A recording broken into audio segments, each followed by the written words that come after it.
Have you ever wondered how love and faith can rise quietly out of heartbreak? How something so gentle can outlast sorrow itself? Tonight, let your heart rest as we walk together through one of the most tender stories in Scripture. A story of loyalty, quiet courage, and redemption. The story of Ruth.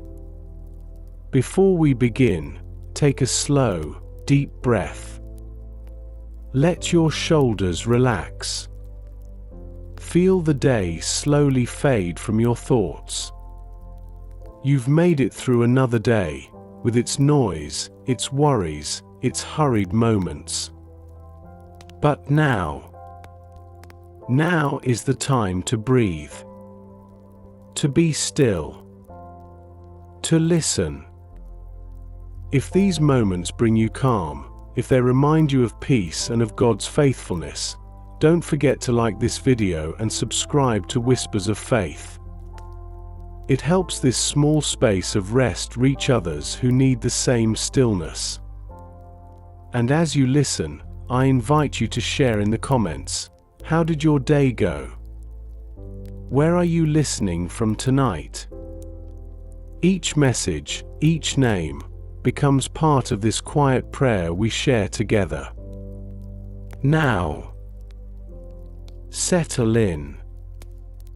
Let your body soften. Let your breathing fall into rhythm. This is your time to rest in the presence of a gentle story, one born out of loss, yet ending in redemption. It began long ago, in the days when the land of Israel trembled under famine. The fields that once waved with grain had turned dry and lifeless. Families gathered what little they could find, praying for the rains to return. Among them was a woman named Naomi. Her husband, Elimelech, gathered their 2 sons and made a hard choice: to leave their home in Bethlehem and seek life in a distant land. To leave one's soil, one's people, one's history. It was never easy. But hunger can quiet even the loudest fears. And so they went, Naomi, her husband, and their boys. They crossed the hills of Judah, descended into the plains, and entered the land of Moab. Foreign soil. A place of strangers and strange gods. The days turned into weeks, and the weeks into years. The family made a life there. They worked, they traded, they learned to smile again. Naomi's sons grew and took wives from among the Moabites, Orpah, kind and tender, and Ruth, whose eyes carried a quiet strength.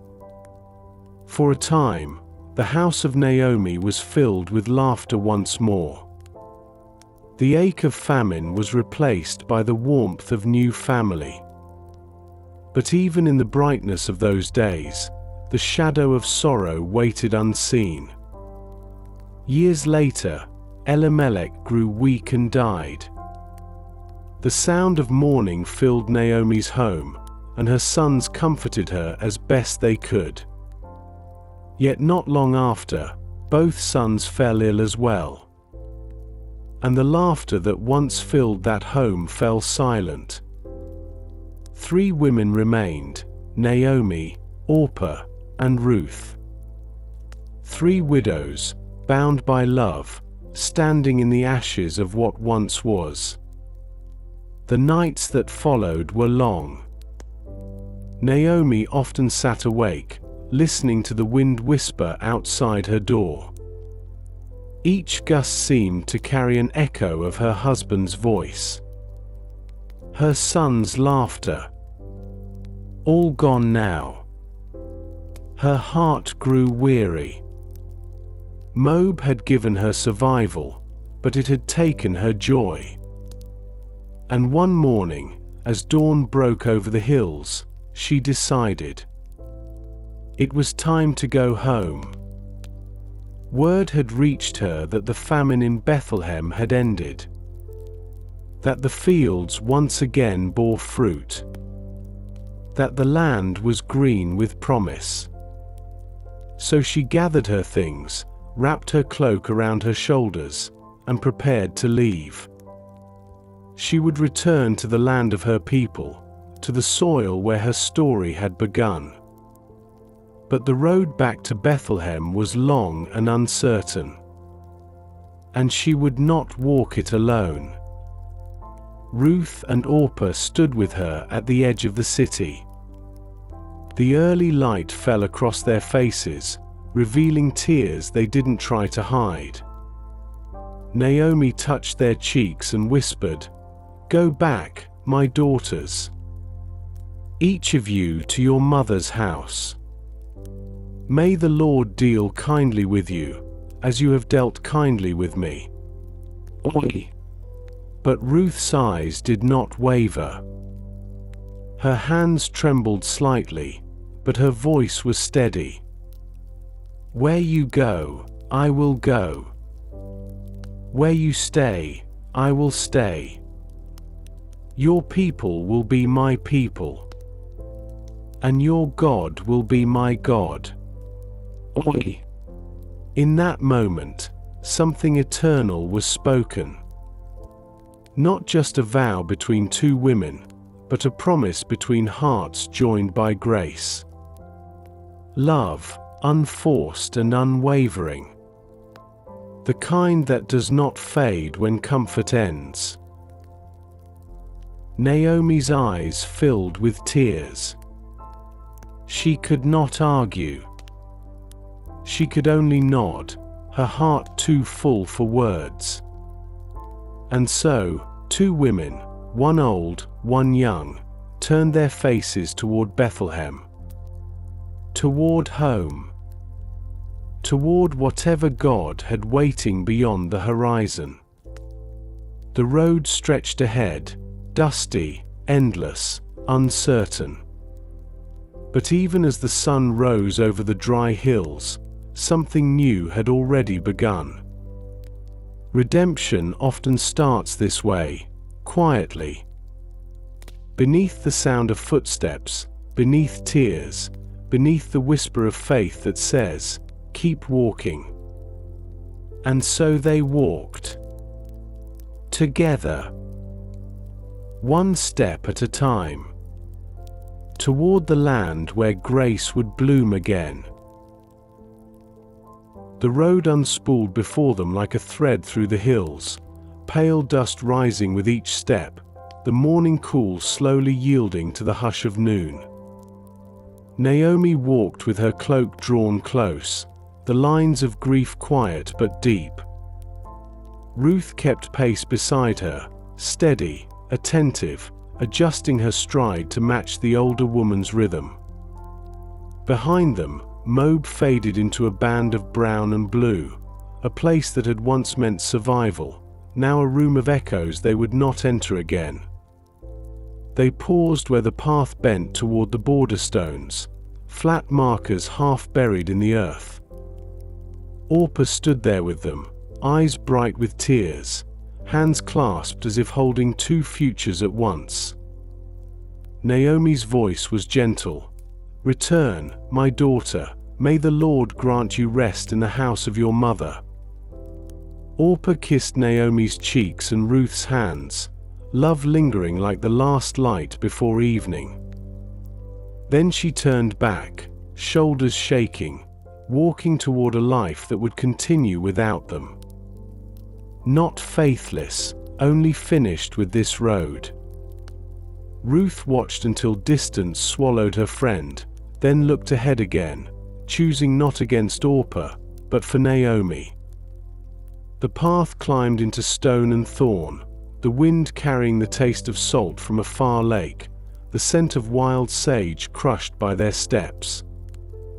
Birds lifted in sudden wings from low shrubs, a quick flash of life, then stillness again. Naomi spoke little, her thoughts moving the way shadows move at sunset, slow, certain, long. There were names she could not say without breaking, memories she folded as carefully as a fragile garment and tucked out of sight. Sometimes grief needs quiet more than answers. Ruth understood silence, and she filled it not with words but with presence. When the slope steepened, she offered her arm. When the strap of Naomi's pack bit into shoulder and robe, Ruth lifted the weight. When sun pressed hot and relentless, she looked for a ribbon of shade, a bent tree, a curve in the rock that held a little cool. Small mercies, placed like stones across a stream, enough to cross. They ate simple food at midday, dry bread softened with water, a few figs wrapped in cloth, eaten slowly while leaning against a warm wall of earth. Naomi's breath lengthened, her eyes half closed, and in that rest Ruth studied the road, the grain of it, the way it bowed and rose like a psalm between lament and hope. She traced with her finger the dust at her feet, drawing the letters she had learned to love from Naomi's stories, letters that spelled the name of the God who sees. The wind blurred them, and she smiled softly, for some names cannot be erased even when dust moves. Afternoons stretched, shadows lengthened like gentle billows over the land. When Naomi's strength faltered, Ruth told quiet remembrances, not to reopen wounds, but to honor love. She spoke of ordinary mornings in Moab, the scent of fresh ground grain, the sound of laughter when a pot boiled too fast and overflowed, the way Naomi hummed old songs when she needed bread. In the telling, loss did not vanish, but it learned where to rest. Grief, tended this way, becomes a companion that walks, not a weight that crushes. At dusk they made a small camp beneath a grove of tamarisks, red twigs whispering against the evening air. Ruth kindled a careful flame, a low circle of light, and warmed water in a blackened pot. Naomi watched the flicker, the reflection turning her eyes to embers, and finally spoke into the dark, "I left fullness and return empty." The confession trembled, as if unsure whether it would be welcomed. Ruth leaned closer, her voice a steady thread, "You do not return alone." Naomi's mouth softened, not into smile, but into consent, a quiet allowing of comfort she had not asked for. Night fell, stars like seeds strewn over a field of velvet. Ruth lay awake a while, listening to Naomi's breathing settle, counting the slow constellations as if they were promises kept in heaven's ledger. She thought of the vow she had spoken at the border, "Where you go, I will go, your God my God," and felt no strain in it, only a deepened root. Devotion, she discovered, was not a fire that consumes quickly, but a lamp that learns the hours of the dark. Morning returned, gentle as a hand upon a weary brow, and they rose to walk again. The land began to change, brown loosening to gold, the horizon softening into fields that waited like unopened books. The first flutters of harvest stirred in distant valleys, men's voices carrying, women's laughter floating thin and bright, the faint metallic ring of sickle against stone where someone sharpened edge for the day. Naomi slowed, listening, the sound of home arriving by the ear before the eye. They passed a shepherd leading his flock along the ridge, dust spiraling around wool and ankle. He lifted a hand in blessing, a wordless greeting older than borders, the kind that passes between strangers who share the same sky. Ruth returned the gesture, then steadied Naomi as the path narrowed to a shelf chiseling through rock. Below them, terraces stepped down the hillsides, ancient carvings in earth where grain would soon dance in wind. Hope did not sing loudly yet, but it cleared its throat. By midday they found a spring cupped in stone, cold water shining like new mercy. Naomi drank, the tremor in her hands quieting, and Ruth filled their skins, splashing her face, inhaling the clean that rose from living water. She remembered another leaving, a people once hungry and led, a wilderness that learned the language of manna. And though she had not been born into that story, she felt it make room for her, as if the covenant itself widened when loyalty approached. When the road turned and Bethlehem appeared at last like a cluster of light on the shoulder of a hill, Naomi stopped. The heat of the day wrapped them, and memory pressed close. Ruth studied Naomi's face, saw a tide of feeling rise, grief and belonging, fear and relief, the ache of stepping back into rooms where every table remembers a voice. Ruth reached for her hand. "We will enter together," simple words, but strong enough to carry them over the threshold of the moment. They descended toward the gate, the town stirring with a hum of harvest, sheaves standing like quiet soldiers along the slopes, women's shawls the color of pomegranate skin and barley straw, children darting between baskets, the air warm with the scent of cut stalks and risen bread. Whispers began even before they reached the square. "Is this Naomi?" Naomi returned. Voices weaving wonder and sorrow, the way a loom pulls light and dark threads into one cloth. Naomi lowered her gaze, the old name heavy with a sweetness she could not yet bear. "Do not call me Naomi, call me Mara." But even as she spoke it, Ruth felt another name waiting, one the future would pronounce when bitterness had been baptized by mercy. They found a small room to share on the edge of town. For walls, a low roof, a door that clicked gently into its frame. It did not hold much, but it held enough, a place to rest, to begin again.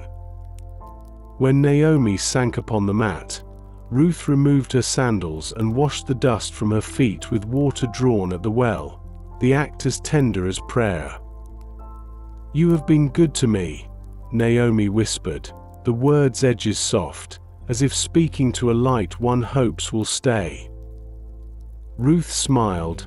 "We will be good to each other." And in that vow, the house felt larger. Evening approached, and with it the murmurs of the fields returning from work, laughter like birds settling into branches, song rising with the scent of grain. Ruth stood in the doorway and watched the gleaners trailing behind the reapers, hands busy with the grace of what is left. She learned something in the watching, that the Lord writes generosity into the edges of every harvest, that the corners of a field become altars where the poor offer gratitude and the land offers back its blessing. She turned to Naomi.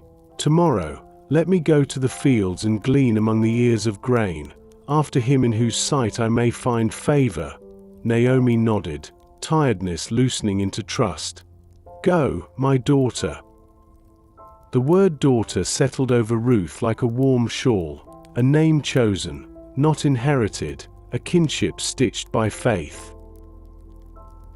Night gathered gently, the house dimming to a breath of oil lamp flame, Naomi's breathing slow and even, Ruth lying awake a while longer, listening to the town's quiet close. She prayed without many words, only a steady offering of willingness, hands open, heart ready. Outside, a breeze moved through the barley like a low tide, and the stars took their places, patient witnesses to beginnings that look like endings until God speaks.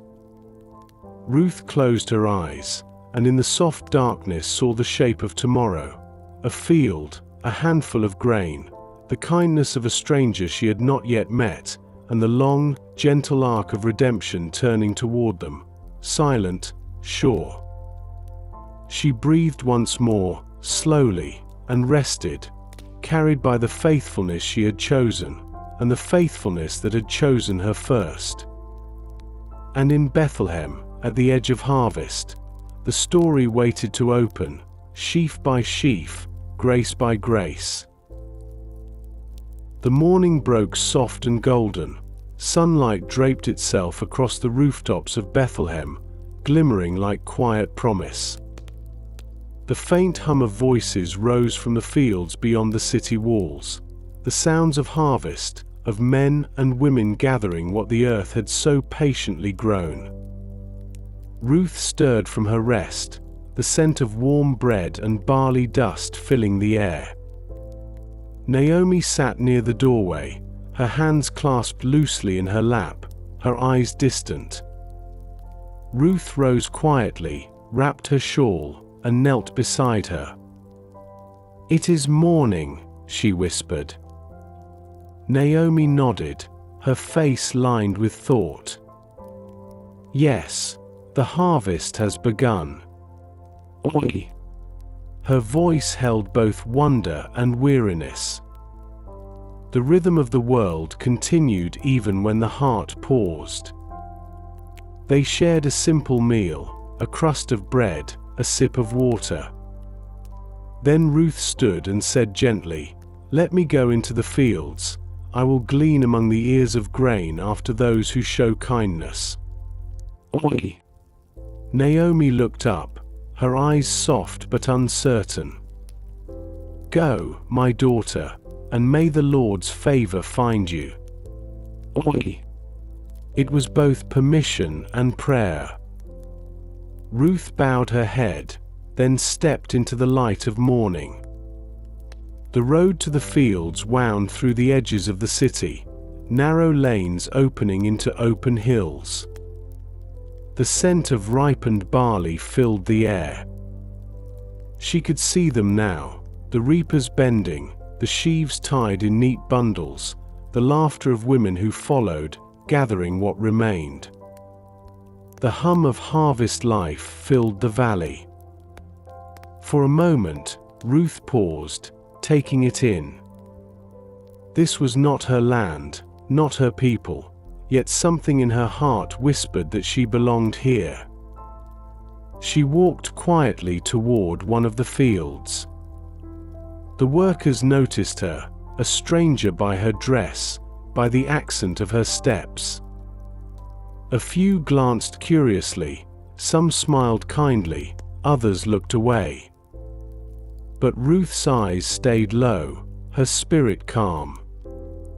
She asked permission from the overseer to glean what was left after the reapers passed. He studied her for a moment, then nodded. "You may follow, and gather among the sheaves." Oi! Relief softened her breath. She bowed in gratitude, murmuring a quiet thank you. Hours passed. The sun climbed higher. Ruth moved slowly behind the harvesters, collecting what they overlooked. Her hands were steady, her movements humble.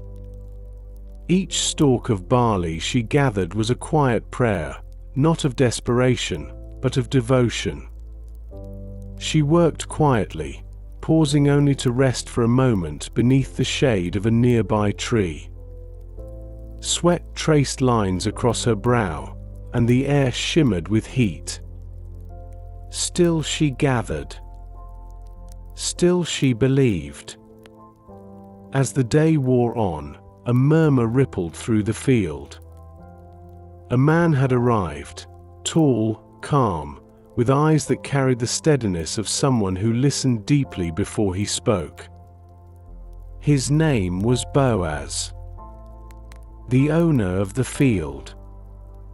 He greeted the workers with warmth, his voice carrying across the grain. "The Lord be with you," he said. And they answered together, "The Lord bless you."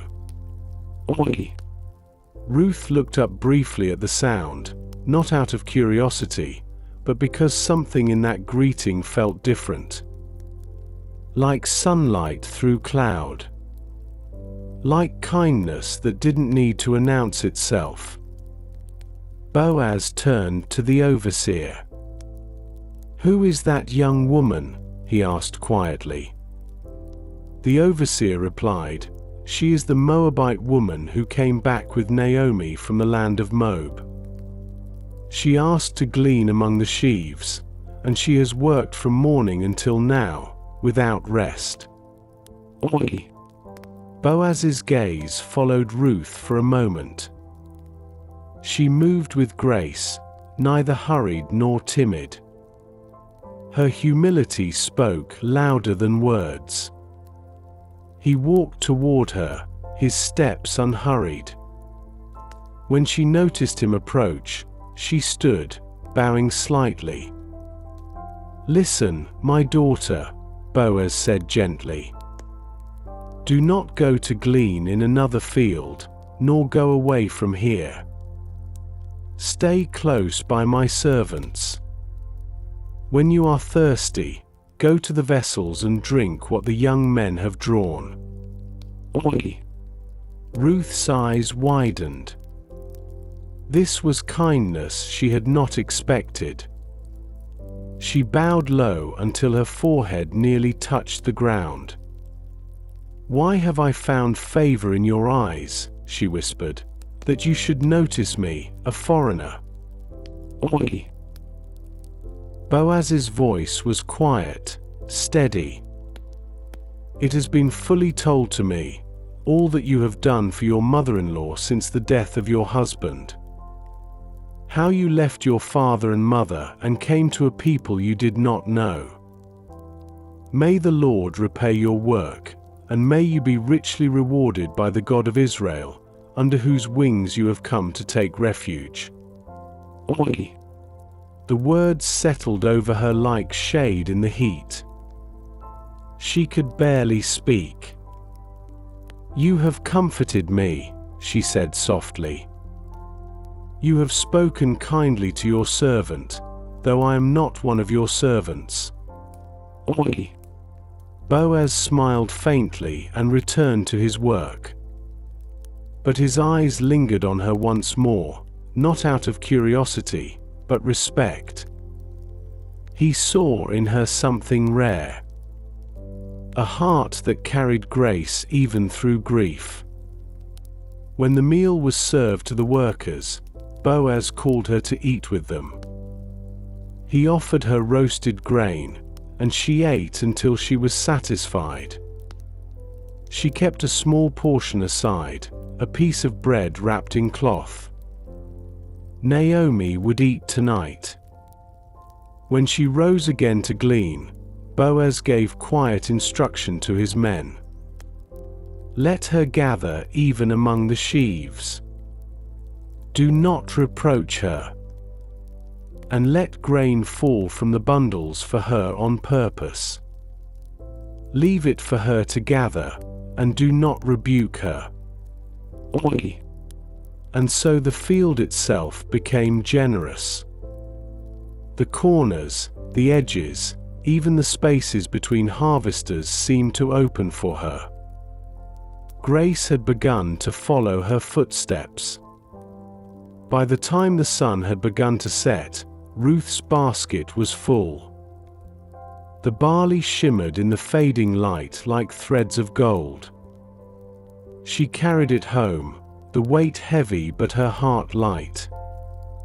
Naomi looked up when she entered, surprise softening into joy. "Where did you glean today? Blessed be the one who took notice of you." Oi! Ruth smiled and placed the grain before her. "The man's name with whom I work today is Boaz." Oi! Naomi froze for a moment. The name carried warmth she had not felt in years. "Boaz, he is a relative of ours, one of our kinsman redeemers." Oi! Her voice trembled, not with fear, but with the first stirrings of hope.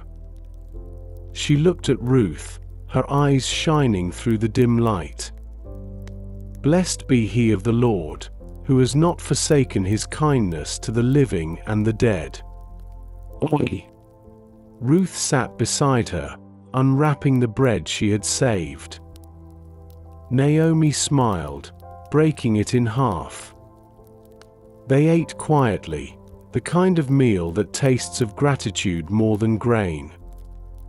And for the first time in a long time, laughter, soft and hesitant, found its way back into Naomi's home. Outside, the moon rose over the fields. The reapers slept, the wind moved gently through the barley, and the stars shimmered like promise. Ruth leaned against the wall, her eyes closing. The road behind her had been hard, but she could feel it now, something unseen, moving gently through her story. A thread of mercy, weaving sorrow into redemption. And as sleep came, she whispered one thought into the quiet. "Where you lead, Lord, I will follow."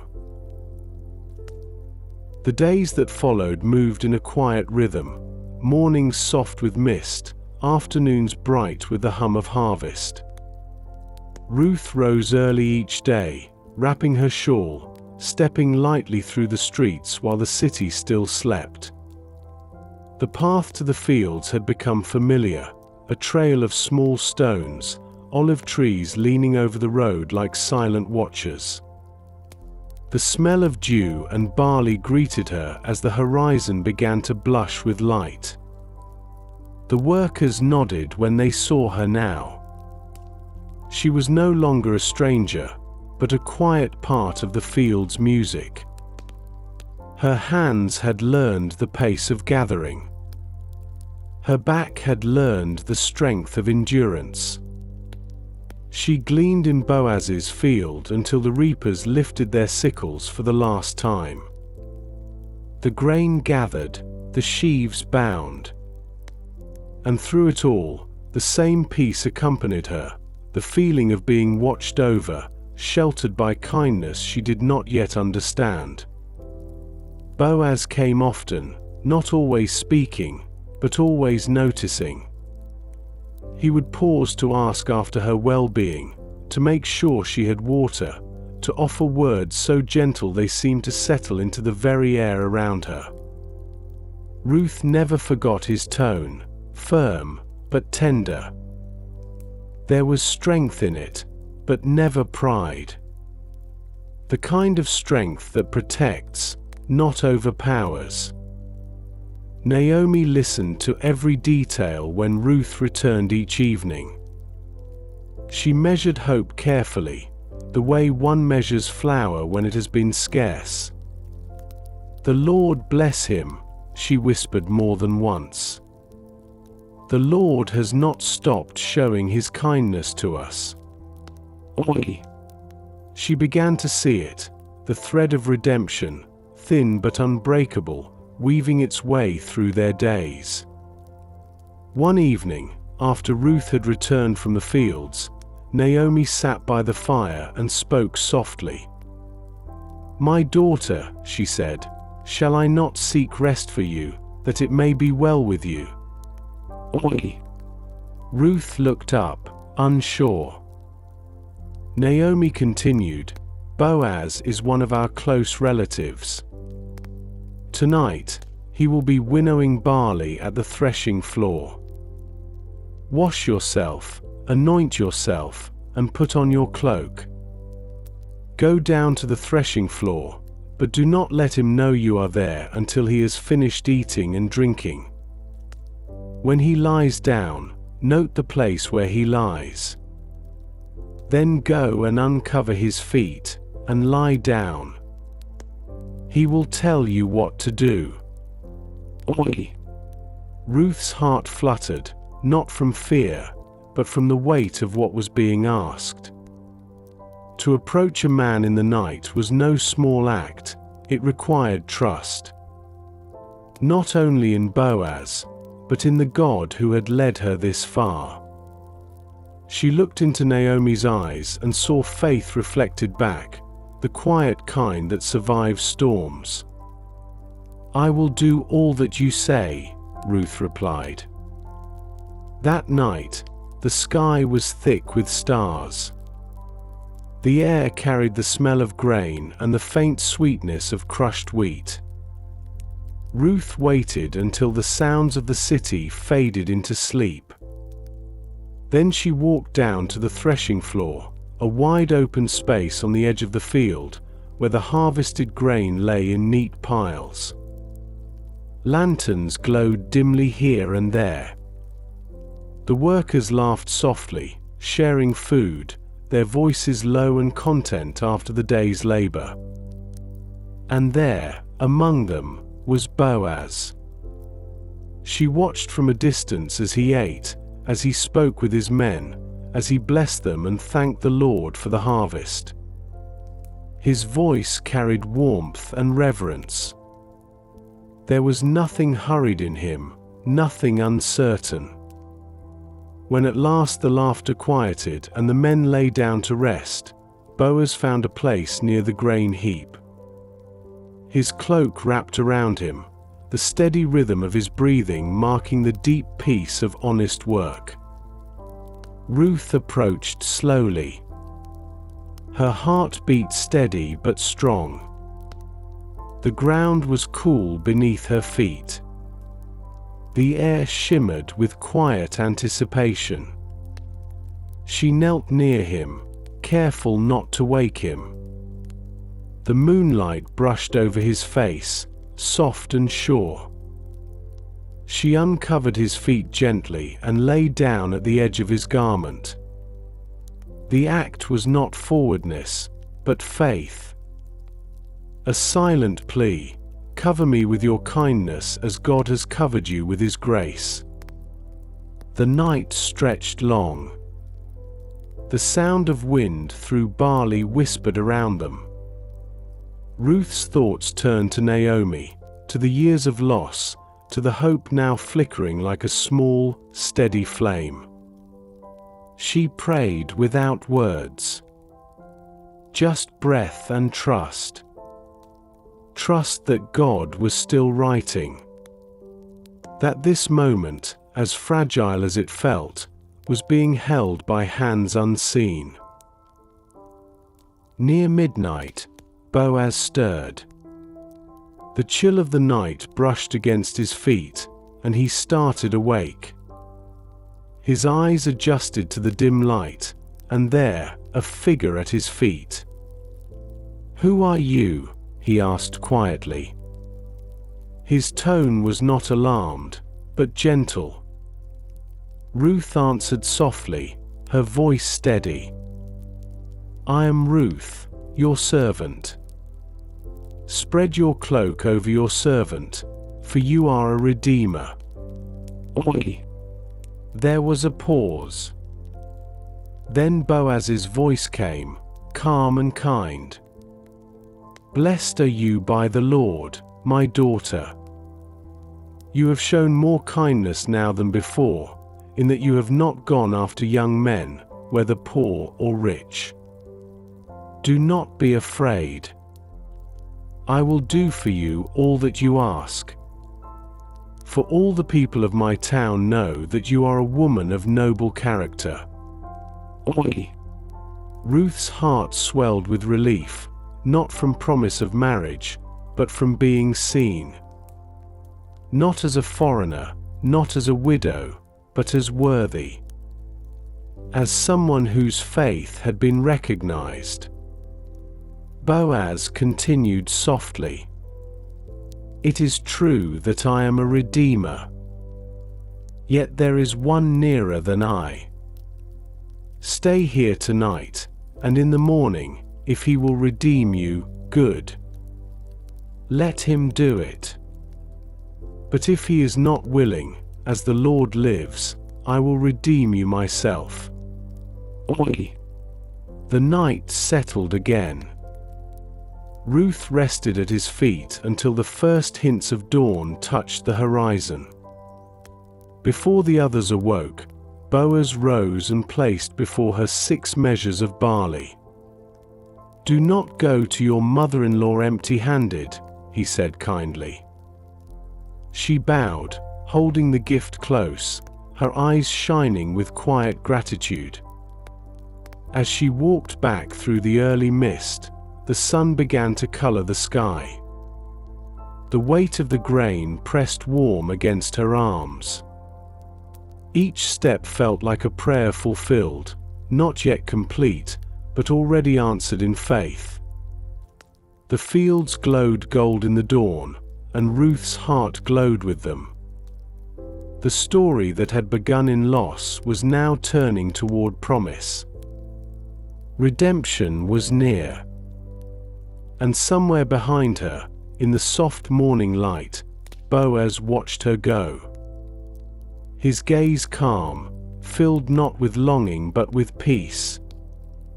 For both of them had found something greater than themselves, the quiet certainty that God's plan was unfolding exactly as it should. The morning light spilled softly across Bethlehem, warm and golden, like mercy that had taken the shape of day. Ruth's steps were slow but steady as she made her way back through the narrow lanes, the cool mist brushing her skin. In her arms she carried the grain Boaz had given her, 6 measures, wrapped carefully in her shawl. The bundle was heavy, yet her heart felt lighter than it had in years. Each kernel seemed to hum with quiet promise. When she reached the house, Naomi was already awake. She had been waiting by the doorway, her hands folded in her lap, eyes searching the path. When she saw Ruth, she rose quickly, relief softening into joy. "My daughter," she breathed. "How did it go?" "Oi." Ruth set the bundle down, the scent of fresh barley rising between them. She knelt beside Naomi and told her everything. Every word spoken in the night. Every kindness shown. Every promise made. Naomi listened in stillness, her eyes glistening with something that looked like hope reborn. When Ruth finished, Naomi placed her hands over the grain and whispered, "These are more than seeds, my daughter. These are signs. The Lord has not forgotten us." Oi. She lifted her gaze toward the light filtering through the window. "Wait, my child," she said gently. "Sit still until you know how the matter will fall. For the man will not rest until he has finished this thing today." Oi. Her voice trembled with certainty, not the certainty of control, but of trust. Ruth nodded, her heart calm. She had learned the art of waiting, not the waiting filled with fear, but the kind that holds peace like still water. She busied herself quietly, grinding grain, baking bread, tidying the small space they shared. Each task became a prayer. Each movement a rhythm of faith. And through the day, she felt it, the unseen movement of God working gently in the spaces between silence. Meanwhile, at the city gate, Boaz had gone early. The morning sun caught the edges of his robe, his steps purposeful, his heart steady. He waited for the nearer kinsman, the one who held the first right of redemption. When the man passed by, Boaz called to him, and the elders of the city gathered.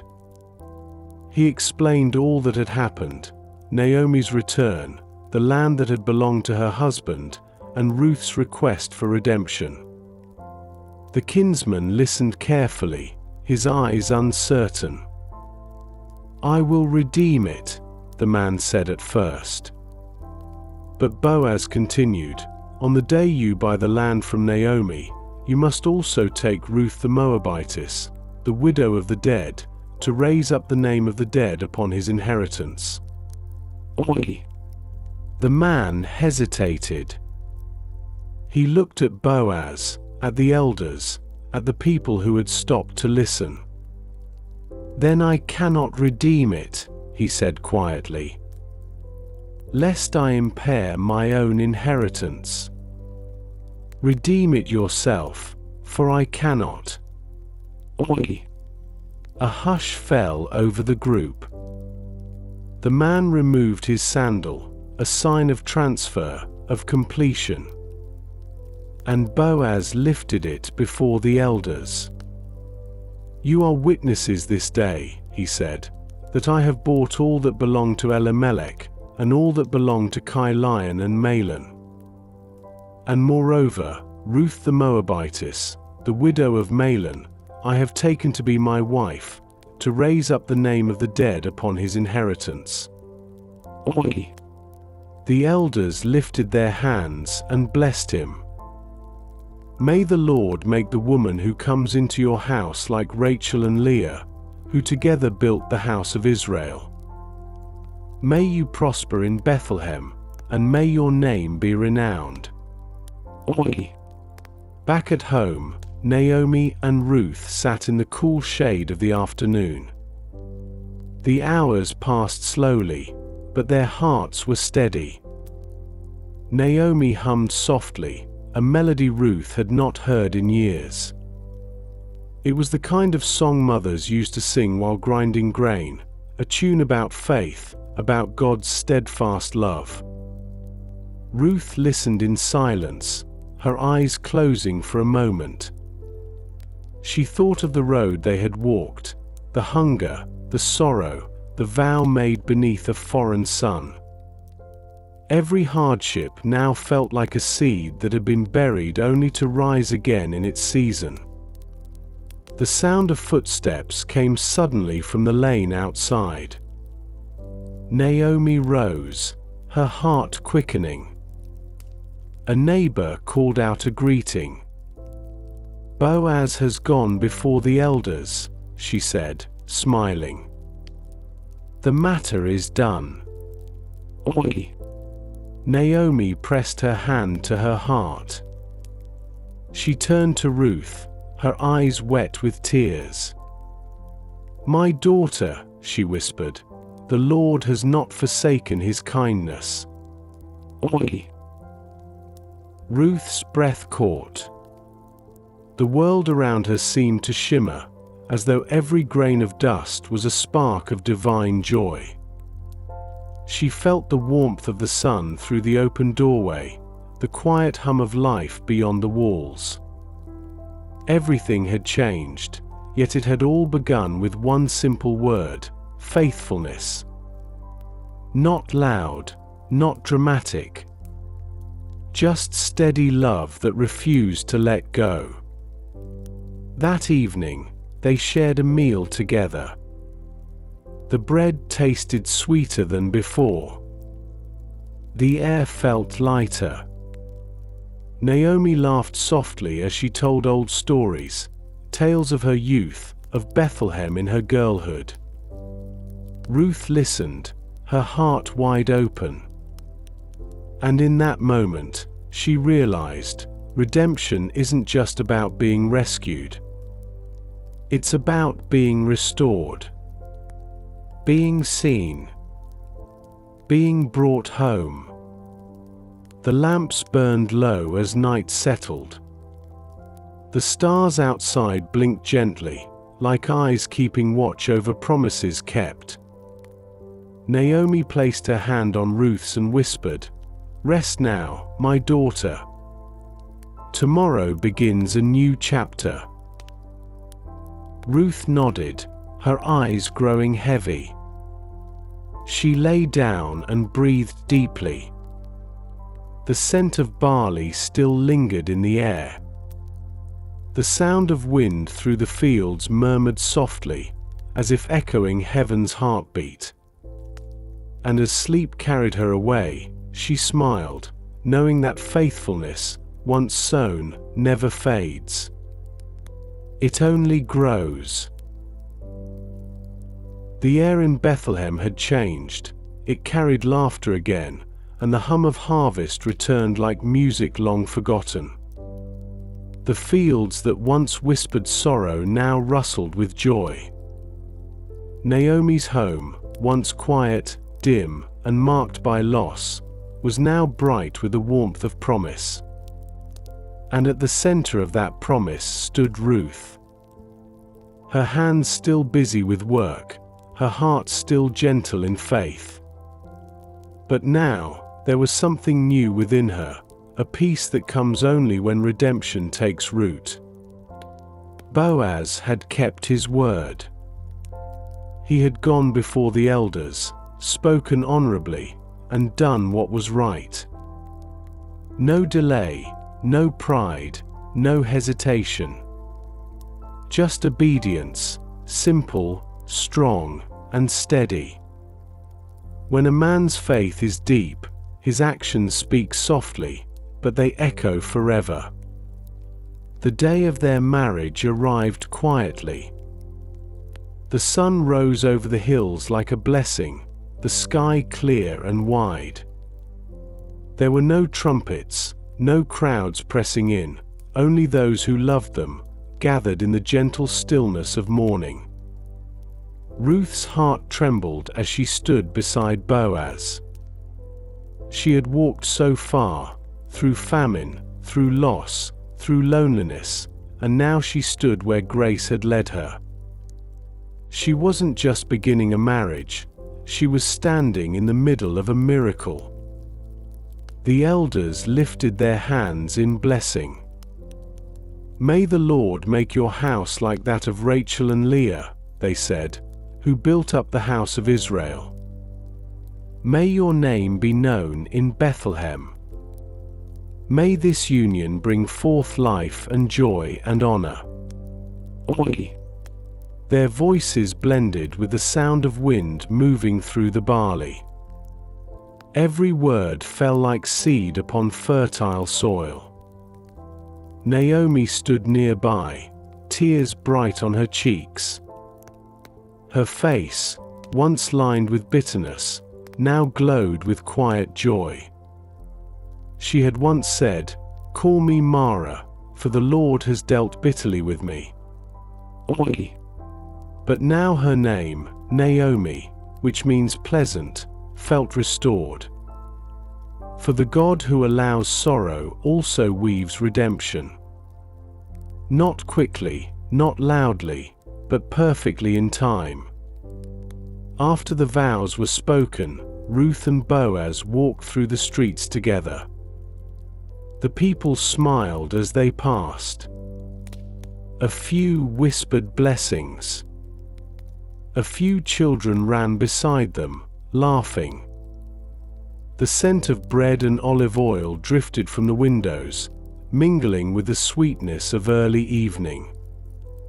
Ruth's hand rested in Boaz's. Not with urgency, but with peace. There was no need to rush what God had already fulfilled. Their home was simple. Walls of clay, low beams of wood, a courtyard where olive branches reached toward the light. But when Ruth crossed the threshold, she felt it, the quiet hum of belonging.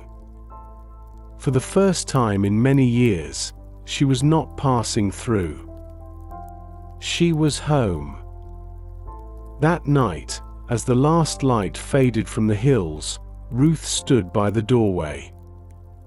She looked out over the land, the same hills she had once crossed in sorrow with Naomi. The same soil she had once gleaned upon in hunger. Now it was all bathed in gold. What had been her struggle was now her sanctuary. She closed her eyes and whispered a prayer. "You have not forgotten me, Lord. You have turned my emptiness into fullness. You have taken my tears and planted them in grace." Oi!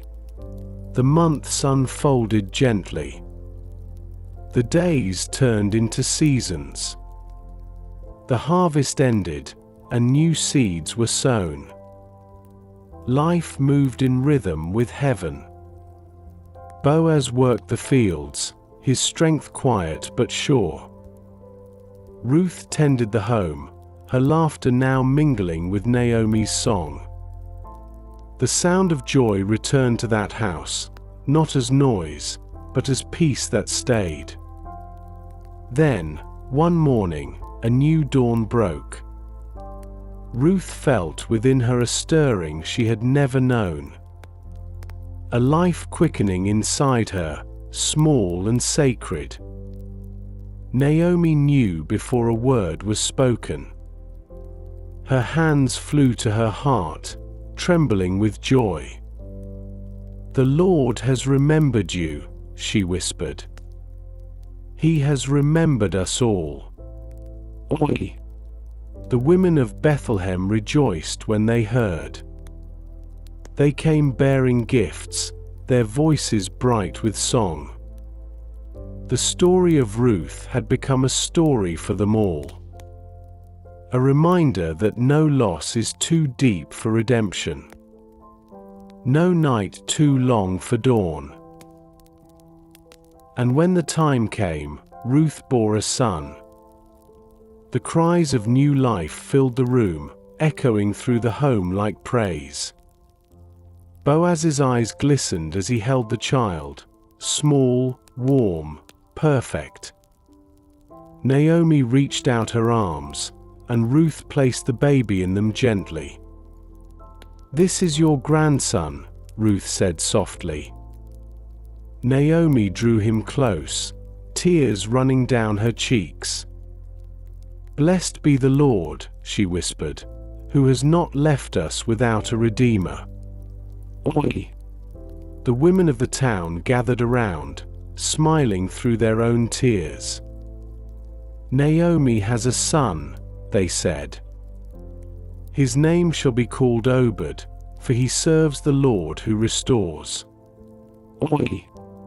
Naomi smiled and held the baby close. "He will bring life to this house, and his name will carry hope through generations." Oi! The sun dipped low that evening, painting the walls in amber and rose. Ruth sat beside Naomi, watching the child sleep. The old woman's hands rested upon his tiny chest, rising and falling with each breath. The air smelled of bread, of oil, of earth. All the scents of a life redeemed. Ruth leaned her head against Naomi's shoulder. "Do you see?" she whispered. "The Lord has made all things new." Oi! Naomi smiled. "Yes, my daughter. He always does. In his time." Oi! Outside, the fields shimmered in twilight. The wind moved softly through the barley, singing the same gentle song it had sung since the beginning. A song of faithfulness, of loyalty, of love that endures. And though neither Ruth nor Naomi could yet see the future, the kings and promises that would come from this child, heaven already knew. The same light that shone over Bethlehem that night would one day shine again upon another child, born of the same line. A redeemer not for one family, but for all. Ruth closed her eyes. The warmth of Naomi beside her, the sound of her child's breathing, the whisper of wind beyond the door. Everything felt whole. Everything felt holy. The story had come full circle. The famine was gone. The sorrow healed. And in its place, life, abundant and eternal. The house was quiet that evening, the kind of stillness that hums with peace rather than absence. Ruth sat by the soft glow of an oil lamp, her hands resting on her lap, her eyes fixed on the cradle beside her. Obed slept soundly, his tiny chest rising and falling in rhythm with the slow breathing of the night. Naomi sat nearby, weaving a small cloth, her fingers moving with the patience of a woman who has known both loss and restoration. Every so often, she paused to look at the child, her face lighting with something beyond joy. It was reverence. The awe of a heart that has seen God turn ashes into beauty. The flickering flame painted her wrinkled face in gold, and her eyes shone with the kind of love that doesn't fade with time. Ruth watched her quietly. The sight of Naomi holding the baby had become her favorite moment of each day. There was something sacred about it, the way Naomi's old hands cupped new life, the way her whispers fell like blessings. The woman who once said, "The Lord has dealt bitterly with me," now laughed softly in her sleep. The bitterness had been washed away, replaced by the sweetness of grace. Outside, the night carried the soft rustle of wind through the fields. The barley swayed gently under the moonlight. The same fields where Ruth had once gleaned now glimmered like silver waves. She remembered her first day there, nervous, alone, uncertain of her place. And now, the land felt like home. Not because of ownership, but because of belonging. She was no longer Ruth the foreigner. She was Ruth the beloved. Ruth the redeemed.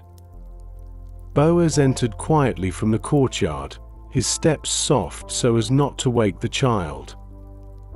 He carried a jug of water and set it down beside the lamp. His eyes met Ruth's, and he smiled, a quiet, contented smile that said more than words could. He looked toward Naomi and the baby, then back to Ruth. "The Lord has been kind to us," he whispered. Ruth nodded. "He has been kind beyond measure." Her voice trembled, but not with sorrow. With gratitude too deep to hold. Boaz knelt beside the cradle. He looked down at his son, his heir, and said softly, "May you grow in strength and in faith. May your heart always know the God who brought us here. And may your life be a light for those who walk in darkness." Oi! His words hung in the air like a prayer carried upward. Ruth reached for his hand, and together they stood in silence. Two hearts lifted toward heaven, united not just by love, but by purpose. Later, when Naomi had gone to rest and the lamp had burned low, Ruth stepped outside. The night was cool and clear. The stars stretched wide above the hills, glowing like scattered embers of eternity. The world felt vast, yet somehow intimate, as though every light in the sky was a whisper from God saying, "I see you, I have seen you all along." She wrapped her shawl around her shoulders and looked toward the fields. She remembered that first moment of courage, the words spoken on the road to Bethlehem. "Where you go, I will go. Where you stay, I will stay. Your people will be my people, and your God, my God." Those words had changed everything. They had carried her through famine, through widowhood, through uncertainty. They had planted her feet on the soil of faith. And faith had carried her to redemption. She smiled faintly.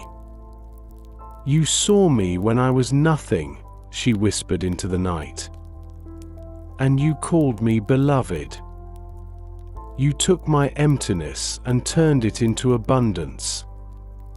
You gave me a home. You gave me a name. You gave me this life. Oi! Her eyes lifted to the sky. And you were faithful in every step. Oi! The wind stirred softly, moving through the barley. The same sound that had once been the whisper of hunger now sounded like praise. Even the fields seemed to remember the journey. Once barren, now overflowing. Once a place of sorrow, now a hymn of grace. When Ruth stepped back inside, the baby stirred slightly, his tiny hand reaching upward as if reaching toward the unseen. She smiled and leaned down to kiss his brow. Sleep, my little one. You are part of a promise bigger than you'll ever know. A promise that began long before us and will live long after. Oi! She sat beside him until her eyes grew heavy. The lamp flickered once, then settled into a steady flame. Naomi breathed softly in the next room. Boaz's quiet movements in the courtyard faded to stillness. The night held them all, 3 generations bound together by mercy. And as sleep slowly drew near, Ruth's last thought was not of the past she had survived, but of the God who had rewritten her future. The God who takes the overlooked and gives them a place in his story. The God who turns famine into fullness and loyalty into legacy. The morning light returned softly, spilling through the doorway like a quiet benediction. Ruth woke to the sound of birds calling over the rooftops, their notes weaving gently with the murmur of distant voices in the streets. The smell of bread baking drifted in from a neighbor's oven, mingling with the earthy scent of dew that still clung to the ground. She rose slowly, careful not to wake the child. The first rays of sun touched his face, and he stirred, a small sigh escaping his lips before settling again into peaceful sleep. Naomi was already awake. She sat by the window, her hands folded, her gaze distant but serene. The light fell across her silver hair, and she looked almost ageless, like someone who had wrestled long with life and finally found its rhythm. Ruth walked quietly to her side and placed a gentle hand on her shoulder. Naomi smiled without turning. "I was praying," she whispered, "thanking the Lord for the sound of laughter in this house again." "Oi!" Ruth nodded, her heart full. "It feels like the air itself is different," she said softly. "As if even the walls remember joy." "Oi!" Naomi chuckled quietly. "They do, my daughter. Sorrow leaves marks, but joy leaves warmth." "Oi!" They stood together for a long moment, watching the sunlight dance on the courtyard stones. Ruth breathed deeply, letting the calm fill her. It was not the fleeting peace of good fortune, but the deep stillness of knowing she was exactly where she was meant to be. Every road, every hardship, every tear had led to this. Later that morning, Ruth carried Obed into the courtyard.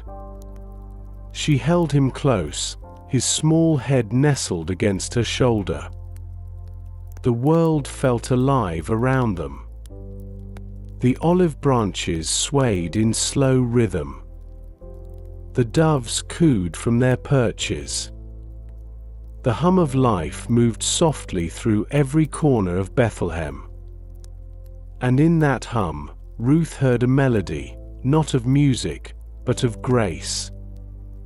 A quiet, steady refrain that whispered, "Faithfulness never returns empty." Boaz joined them, his hands rough from work, but his eyes gentle as ever. He reached for the child, lifting him with care. "He grows stronger every day," he said. "There is fire in his spirit already." "Oi!" Ruth smiled.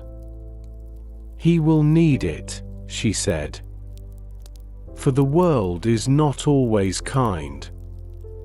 But if he walks in the ways of the Lord, he will never be alone." "Oi!" Boaz looked at her, not just as his wife, but as the woman who had changed his life. "You have brought light into this house," he said quietly. "When you came from Moab, you brought faith with you, the kind that endures when sight fails. You trusted God when others could not see his hand. And now, your faith has become our harvest." "Oi!" Ruth lowered her eyes, humbled by his words. "I only did what love required," she whispered. "And love always finds its way back to blessing." "Oi!" Boaz nodded slowly. "Yes. Love like yours never dies. It becomes a seed that keeps growing." Naomi joined them then, her steps slow but sure. She placed her hands on both their shoulders and smiled. "Do you know," she said softly, "I used to think my story had ended when I lost everything. But the Lord was not finished writing. He was just turning the page." "Oi!" Her eyes glistened as she looked at the child. "And here, in my old age, he has given me the ending I never thought I would see." "Oi!"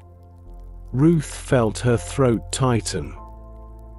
She glanced down at Obed, his tiny fingers curling around Boaz's thumb.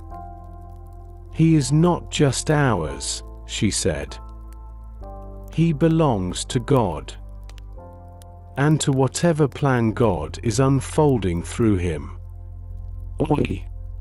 Naomi nodded slowly. "That is how faith works. You plant in tears, you wait in patience, and one day, you harvest joy."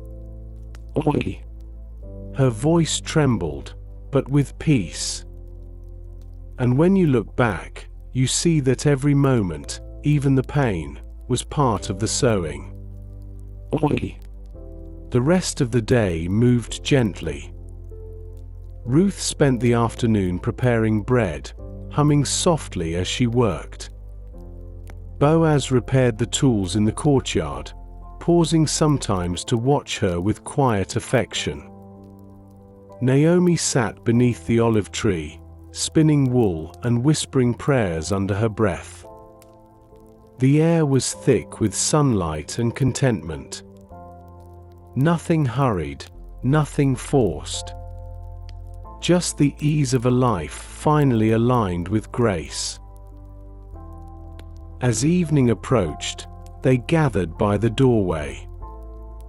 The hills glowed with gold, the sky turning shades of amber and rose.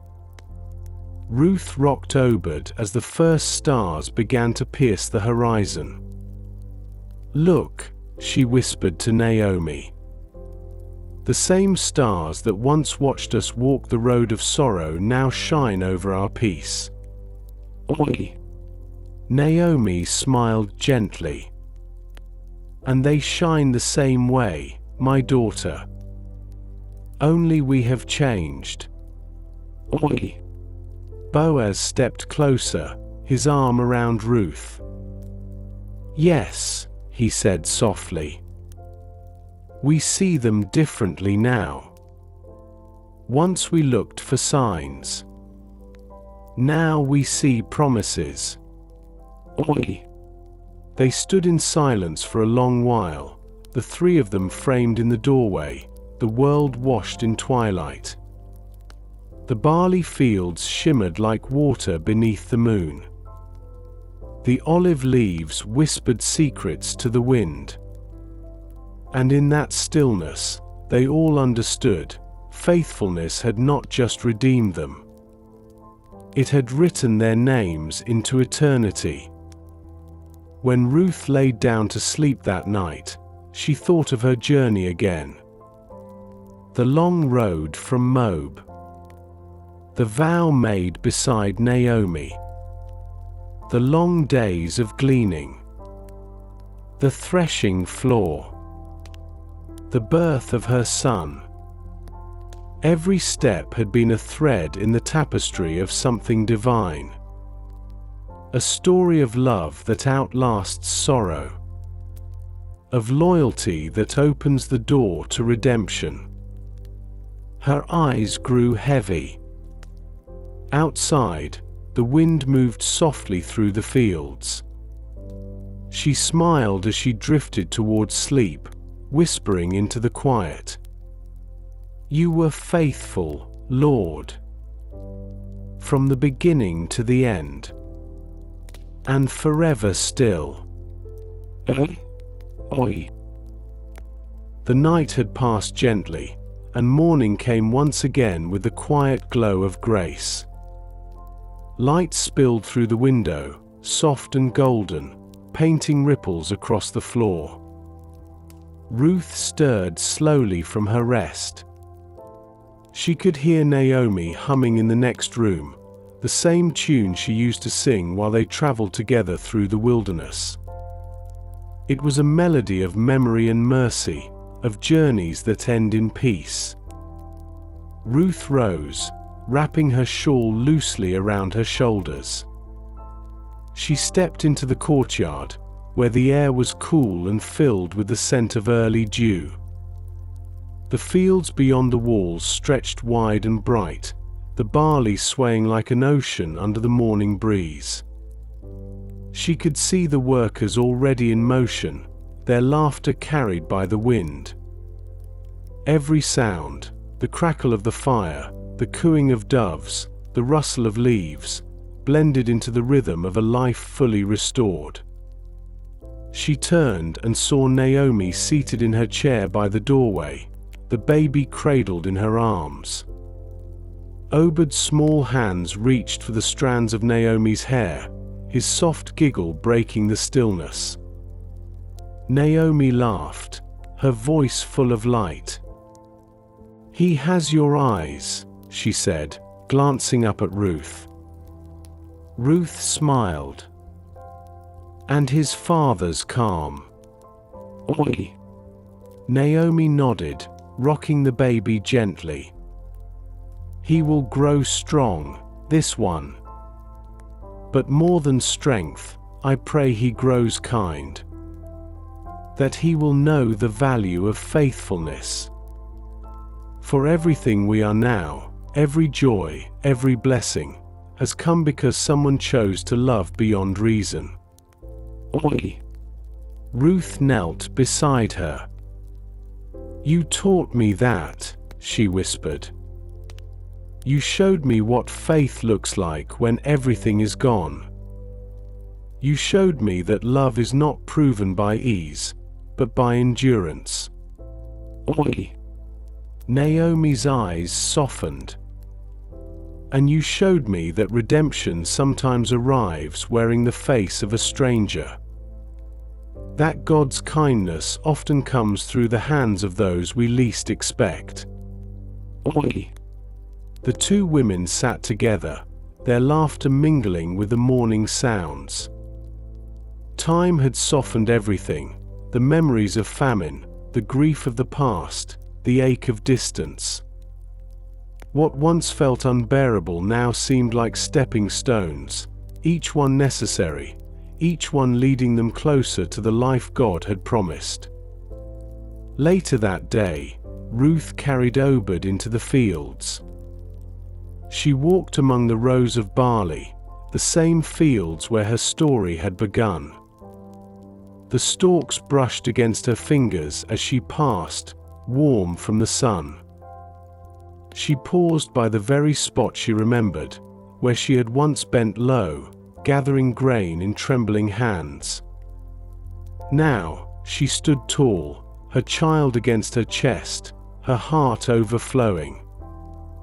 The same land that had witnessed her hunger now bore witness to her fulfillment. She whispered softly, "You have made this soil holy, Lord. You have turned my labor into blessing, my emptiness into abundance." Oi! The wind lifted her words, carrying them like a prayer across the golden hills.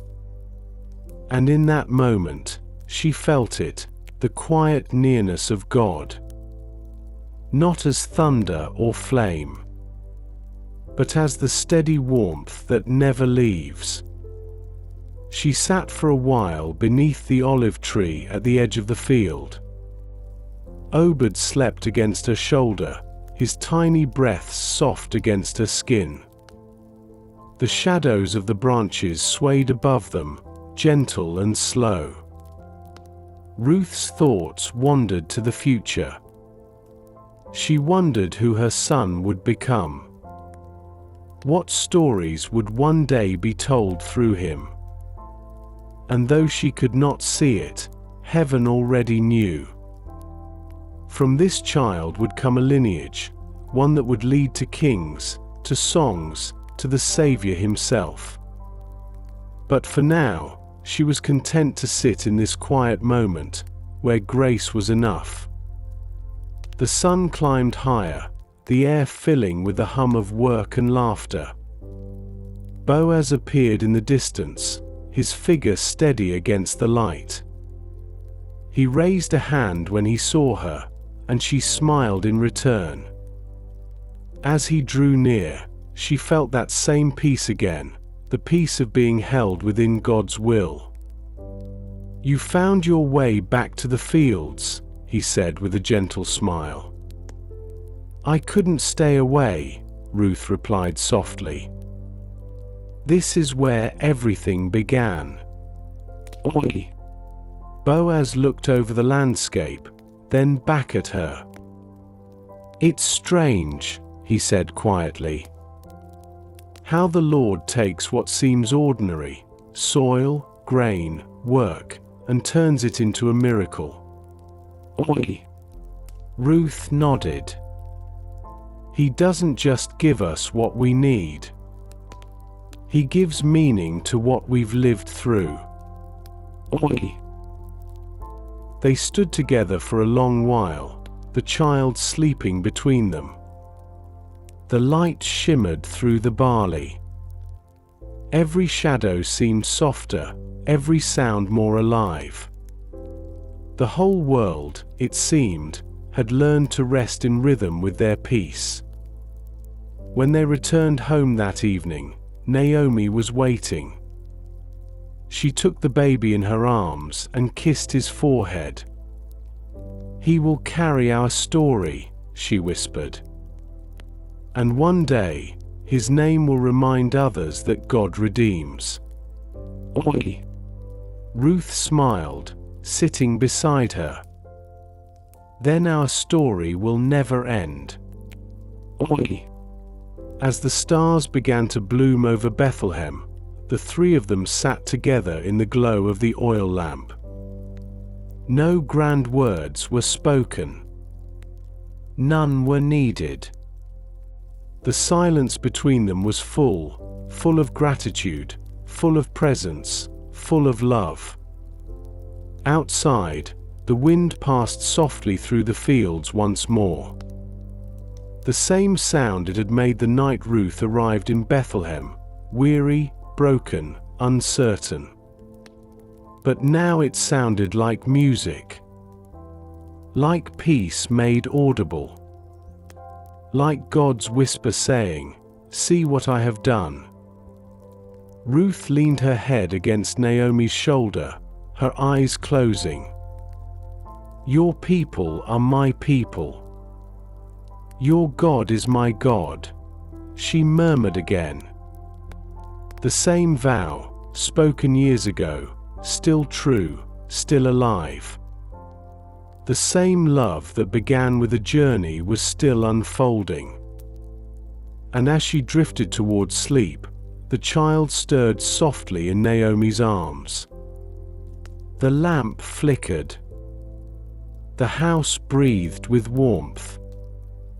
And in the quiet of that sacred night, the story of Ruth, the story of loyalty, faithfulness, and redemption, glowed like a light that would never fade. The night settled gently over Bethlehem, soft and hushed, as if the heavens themselves were pausing to listen. The stars shimmered above the hills like pearls scattered across a velvet sea. The wind carried the scent of ripened grain, mingling with the faint perfume of olive trees that dotted the valley. Inside the humble home, a quiet peace rested upon everyone within. Naomi slept near the hearth, the faint light of the embers glowing against her face. Ruth sat nearby, her shawl wrapped around her shoulders, rocking Obed in her arms. His breathing was slow and rhythmic, his tiny fingers curled against her chest.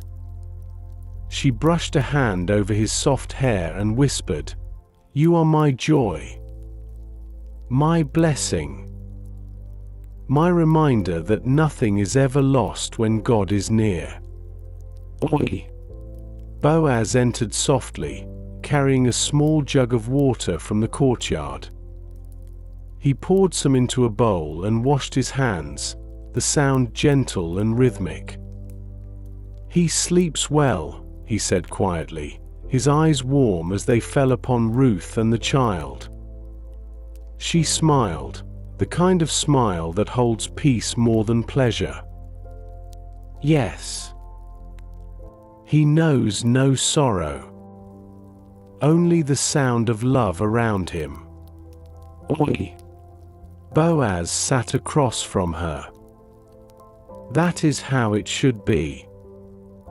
A child should know peace first, so that when the world grows loud, he remembers what stillness feels like." Oi! Ruth nodded, her eyes soft in the flickering light. "Stillness," she repeated quietly. "It was in the stillness that I found him. Not in the noise of worry, not in the shadow of fear, but in the gentle quiet where my heart could finally hear." Oi! She looked down at the baby again. "When I left Moab, I thought I was leaving everything behind. My family, my future, my place in the world. But the truth is, I was being led, step by step, toward this." Oi! Boaz listened, his gaze tender. "Faith doesn't always tell us where we're going," he said softly. "But it never leaves us where we are." Oi! The words settled in the air between them, warm and true.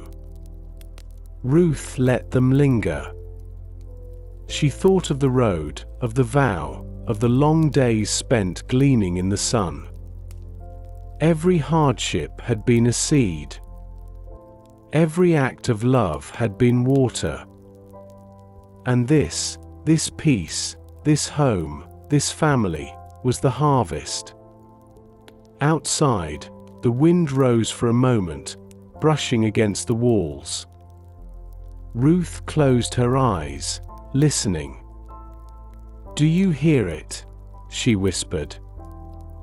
"The wind through the barley. It sounds like a psalm, like the earth singing back to its maker. Oi! Boaz smiled. It's the same wind that carried your prayers, Ruth. The same one that led you to this place. Oi! His words filled her chest with warmth. Then may it carry our gratitude now, she said softly. For every tear redeemed, for every road that led home. Oi! Time passed quietly. The embers glowed, then dimmed. The stars outside wheeled slowly across the sky. Ruth leaned her head against the wall, her eyes heavy. The rhythm of Obed's breathing lulled her towards sleep. Before she drifted off, she whispered one more prayer. Thank you, Lord, for seeing me when no one else did, for turning my grief into grace, for making me part of your story.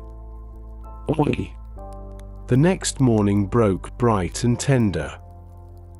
The first light of dawn slipped through the doorway, waking Naomi with its warmth.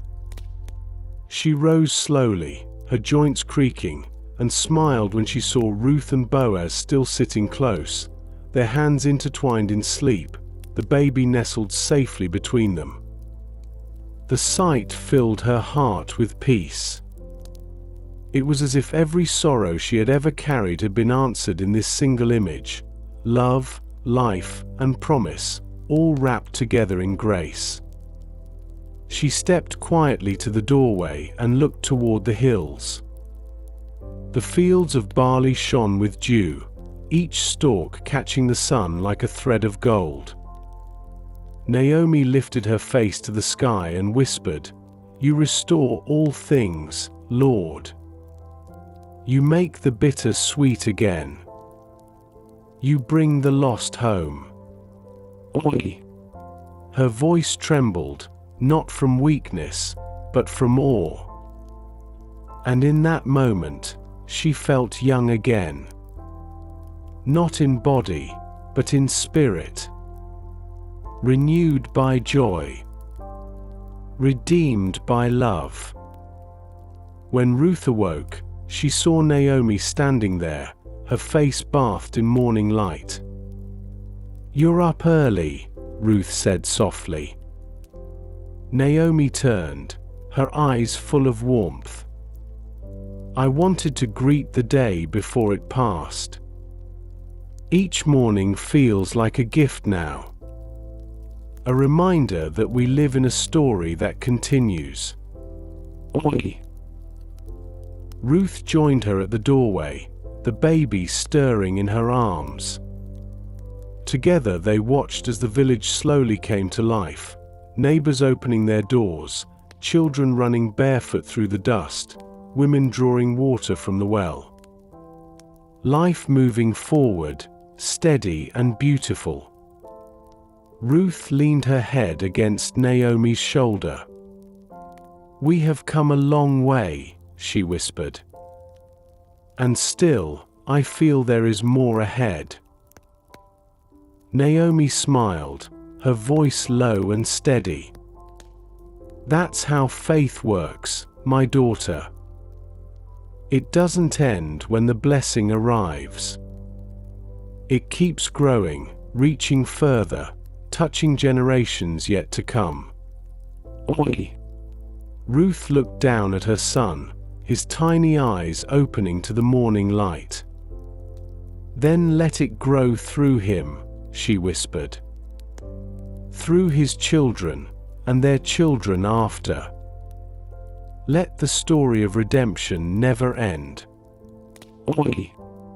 The sun rose higher. Its light spilled across the fields and rooftops, over the hills and homes of Bethlehem. The same town that would one day see another child, born of the same lineage, whose life would redeem all of humanity. But for now, there was only this moment. Quiet. Whole. Holy. Ruth closed her eyes and breathed deeply. The warmth of Naomi beside her. The steady presence of Boaz. The soft weight of the child in her arms. All of it whispered the same truth, that love rooted in faithfulness never dies. It grows. It redeems. It becomes light in the darkness. And as the wind brushed softly against the doorway, Ruth smiled. You were faithful, Lord. Always faithful. Oi. The days unfolded gently, as if time itself had slowed to honor the peace that now filled their home. The fields ripened again with another harvest. The rhythm of reaping and resting, sowing and sleeping, marked the passage of months. And within those quiet seasons, Ruth's life began to settle into something sacred. Not the loud joy of triumph, but the soft steadiness of grace made ordinary. Each morning, she rose before the sun, cradling Obed against her chest as the first light crept across the courtyard. Naomi would already be awake, grinding grain, humming low melodies that carried the sound of prayer more than song. Boaz would soon follow, his steps measured, his hands worn but sure. There was a comfort in the repetition. Work and worship had become one. Every task, pouring water, kneading bread, tending the child, felt like devotion. Sometimes, when Ruth walked through the fields, she would pause to look at the distant hills. She remembered how she and Naomi had once crossed them, weary, hungry, unsure. The memory no longer ached. It glowed. It had been a road of testing, yes, but also a road of shaping. The road that turned sorrow into faith. Faith into promise. Naomi often said, "The Lord hides his blessings inside small beginnings." Oi. Ruth understood now. Every handful of grain she had once gathered had been the beginning of something vast. Every act of kindness, every step of loyalty, had been a seed that God had quietly planted in eternity. And now, their roots stretched deep, not just through their lives, but through generations to come. One afternoon, as the sun hung low over the barley, Ruth sat beneath the olive tree while Naomi rocked Obed nearby. The child had grown stronger. His laughter was bright and clear. His little hands grasped at Naomi's scarf, tugging and giggling until she laughed too. The sound of their joy carried through the air like music. Ruth watched them and whispered softly, "The Lord has turned our mourning into dancing." Oi. Naomi smiled, brushing a wisp of grey hair from her brow. He always does, in his time. We only have to keep walking until the turning comes. Oi. Boaz approached then, his figure framed by sunlight. His shadow fell across them, long and golden. "You've both found your joy," he said gently. Naomi looked up at him, her eyes glimmering. "The Lord has been generous with us all. You have been a redeemer not only in word, Boaz, but in heart." Oi. Boaz shook his head lightly. "I only did what God placed before me. It was the Lord who wove this story together." We just learned to trust the thread. Oi! Ruth's heart swelled at his words. She had come to see redemption not as one grand moment, but as a series of small obediences. The quiet choice to trust when reason said to fear. The gentle act of staying when leaving felt easier. The steadfast love that endures even when unseen. Those were the steps that lead a soul home.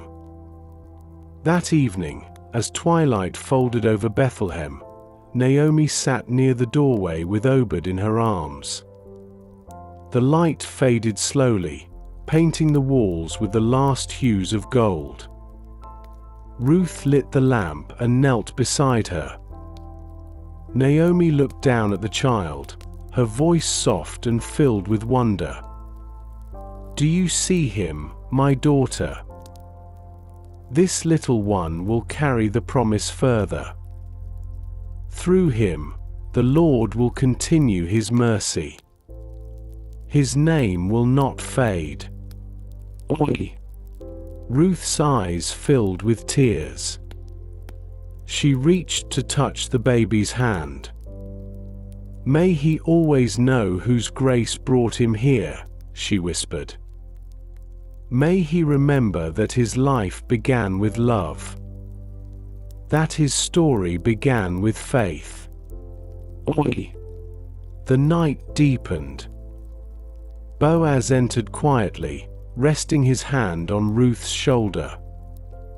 Naomi hummed lowly, rocking the child as his eyes fluttered closed. Outside, the wind sighed gently through the barley, the same eternal whisper it had carried since the day Ruth first stepped into that field. The song of providence. The sound of divine order. When Obed had fallen asleep, Naomi kissed his forehead and handed him to Ruth. "You will see, my daughter. This boy is not just our joy. He is a sign that the Lord never abandons his people." Oi! Her words lingered in the quiet. Ruth held the baby close and looked out through the doorway toward the stars. "Then let his life be a light," she murmured. "A reminder that even when the night feels endless, morning always comes." Oi! Boaz nodded. "And when it comes, it brings more than we expect. More than we dare to ask for." Oi! They stood together for a long while. The lamp glowed beside them, casting a soft halo of light upon the room. The child slept peacefully. Naomi rested her head back and closed her eyes in contentment. Ruth leaned gently into Boaz. No words were needed.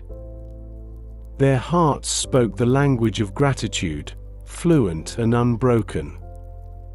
Outside, the stars shimmered like promises, countless, steadfast, eternal. The same sky that had witnessed Ruth's vow now bore witness to its fulfillment.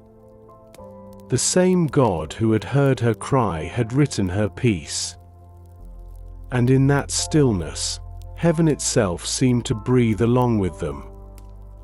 Ruth whispered one last thought before sleep claimed her heart. "You were faithful, Lord. From famine to fullness. From ashes to joy. You were faithful." Oi! And as the lamp dimmed, its final light resting gently on her face, it seemed the night itself smiled. For faith had done its perfect work. And love, quiet, loyal, everlasting, had redeemed everything it touched. The morning light crept softly across the room, touching the edges of woven cloth and clay walls like the tender brush of blessing.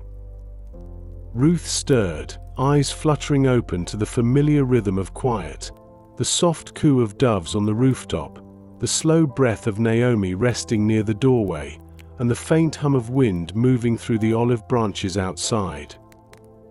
She rose without hurry, wrapping her shawl around her shoulders, and looked toward the cradle. Obed slept peacefully, his small hand curled near his face. The sight never failed to still her soul.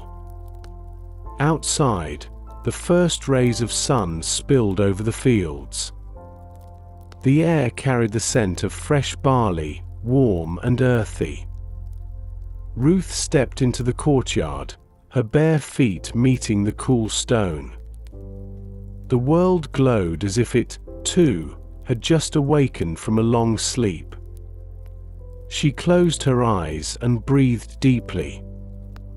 Gratitude rose in her like morning light. Not loud or urgent. Just steady, filling the corners of her being. Naomi joined her soon after, her steps slow but strong. "You're awake early, my daughter," she said, her voice low, rich with the softness of age. Ruth smiled.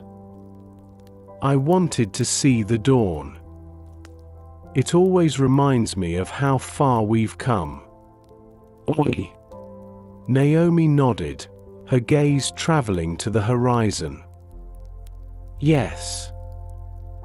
Each sunrise is a testimony that mercy has returned." "Oi." They stood in silence, the two women side by side, the young and the old, both once broken, now whole again. The years of loss had not vanished, they had transformed. Like grain crushed and kneaded into bread, their pain had been turned into nourishment, into strength, into story. After a while, Naomi turned toward Ruth. "Do you remember that first day you gleaned in Boaz's field?" she asked with a faint smile. Ruth's eyes warmed with the memory. "I do. I remember the heat, the dust, the sound of the sickles cutting through the grain. I remember wondering if anyone would notice me. And then he spoke kindness. And everything changed." "Oi." Naomi nodded slowly. "You were faithful with little, and the Lord made it much. You walked into a field of strangers and found a home." "Oi." Her eyes softened. "That is the way of God, Ruth. He hides his redemption in the ordinary. He meets us not in thunder, but in the quiet work of each day." "Oi." Ruth looked toward the fields again, watching the light ripple across the barley. "Sometimes I think," she said softly, "that every stalk remembers that first harvest.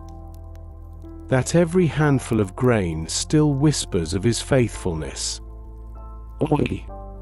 Naomi chuckled quietly. "Perhaps it does. Creation always remembers its maker better than we do." "Oi." Later, Ruth prepared bread for the day. She mixed flour and water, her movements slow and sure.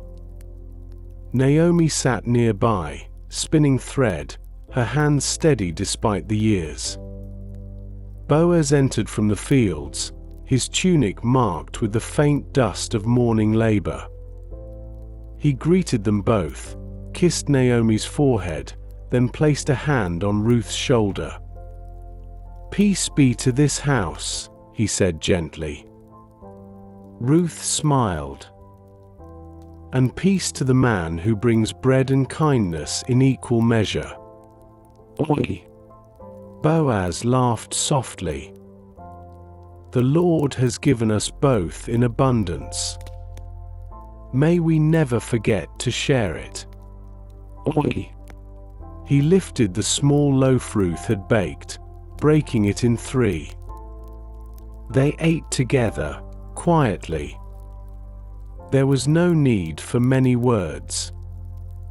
Gratitude had become their language. After the meal, Ruth went to check on Obed. He was awake now, his small eyes wide with the wonder of morning. She lifted him, feeling the warmth of his little body against her chest. His laughter spilled into the air, bright and clear, and Naomi looked up from her spinning. "He has your joy," she said with a smile. Ruth shook her head. "No. He has the Lord's joy. The kind that cannot be taken away." Oi! Boaz watched them quietly, his heart full. He had seen wealth, he had known labor, but this small, steady peace, was the true abundance of life. The reward that only faith could yield. "You have built this home," he said softly, his eyes resting on Ruth and Naomi both. "With love that does not tire, and faith that does not question." Oi! Naomi's eyes grew moist. "We did not build it alone," she whispered. "The Lord was the foundation. We were only the hands that trusted His plan." Oi! The afternoon passed in slow rhythm. Ruth sang softly while she worked, her voice gentle, weaving through the quiet like a psalm. The song spoke of exile and homecoming, of sorrow turned into song.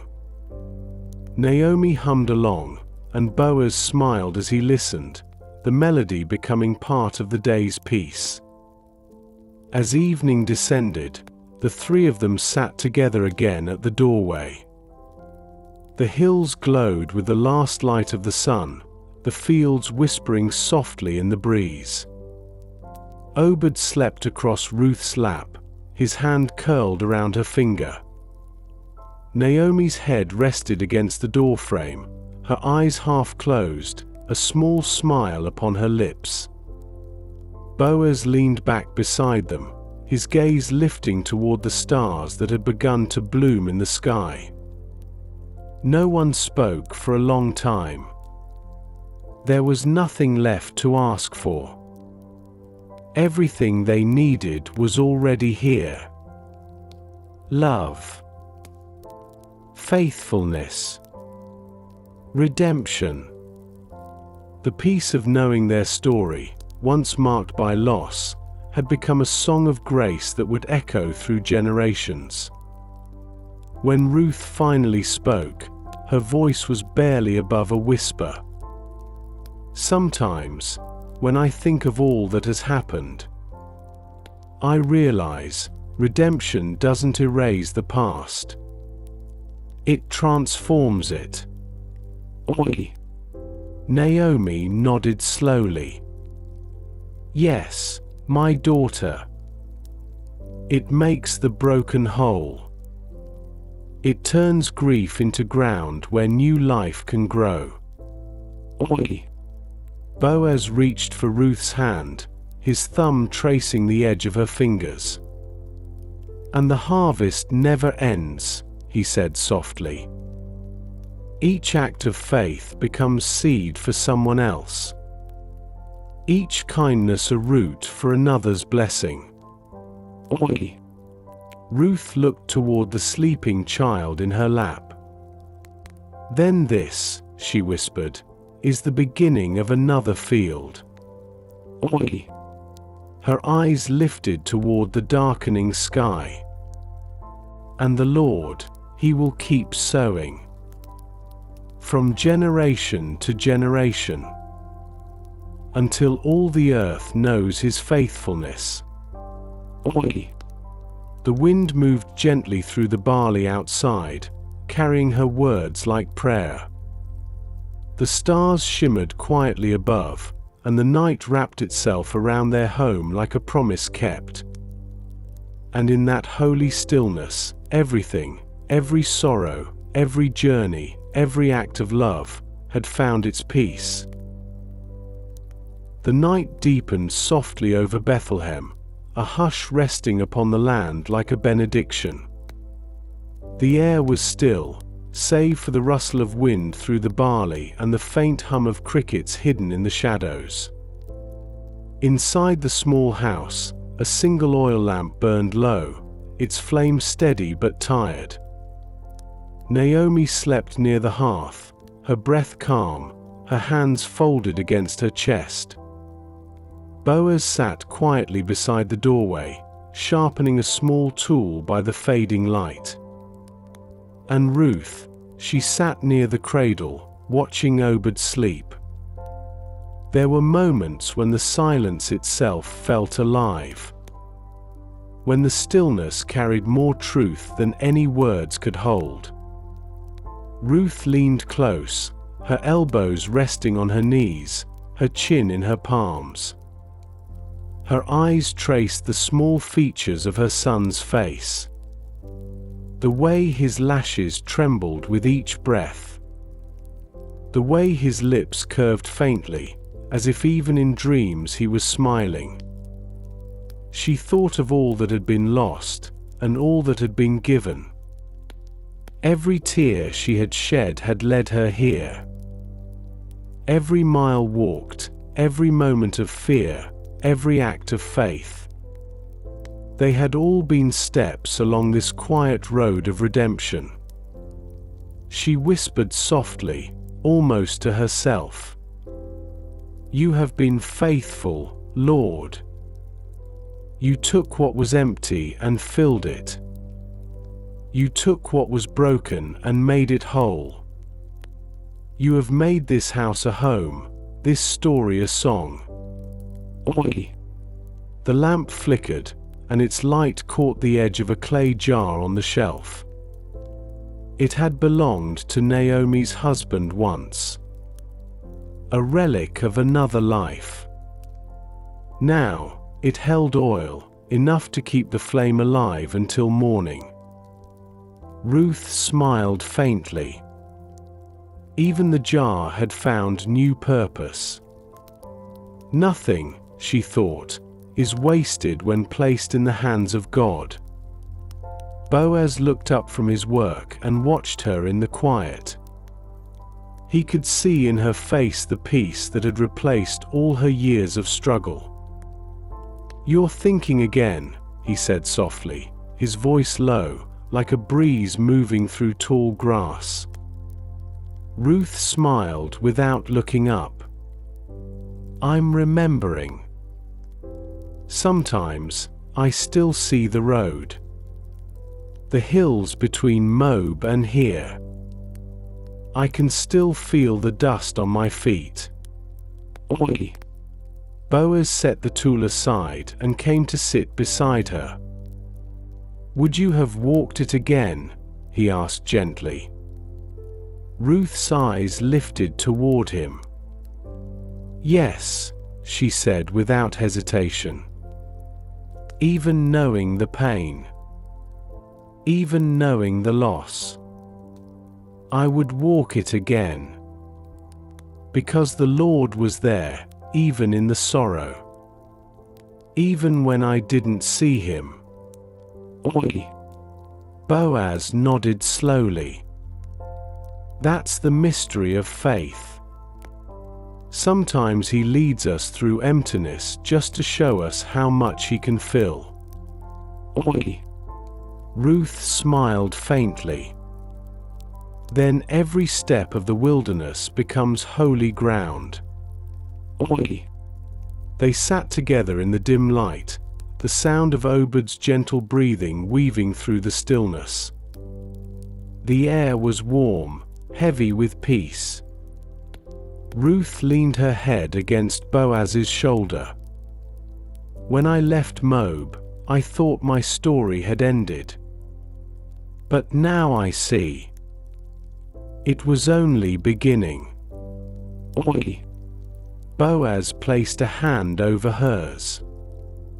Every ending in God's hands becomes a beginning. Oi! His voice was steady, deep with quiet conviction. That's what redemption is. It's not the erasing of what was. It's the rewriting of it into something beautiful. Oi! Ruth's eyes glistened. Then every tear we shed was not wasted. Oi! No, Boaz said softly.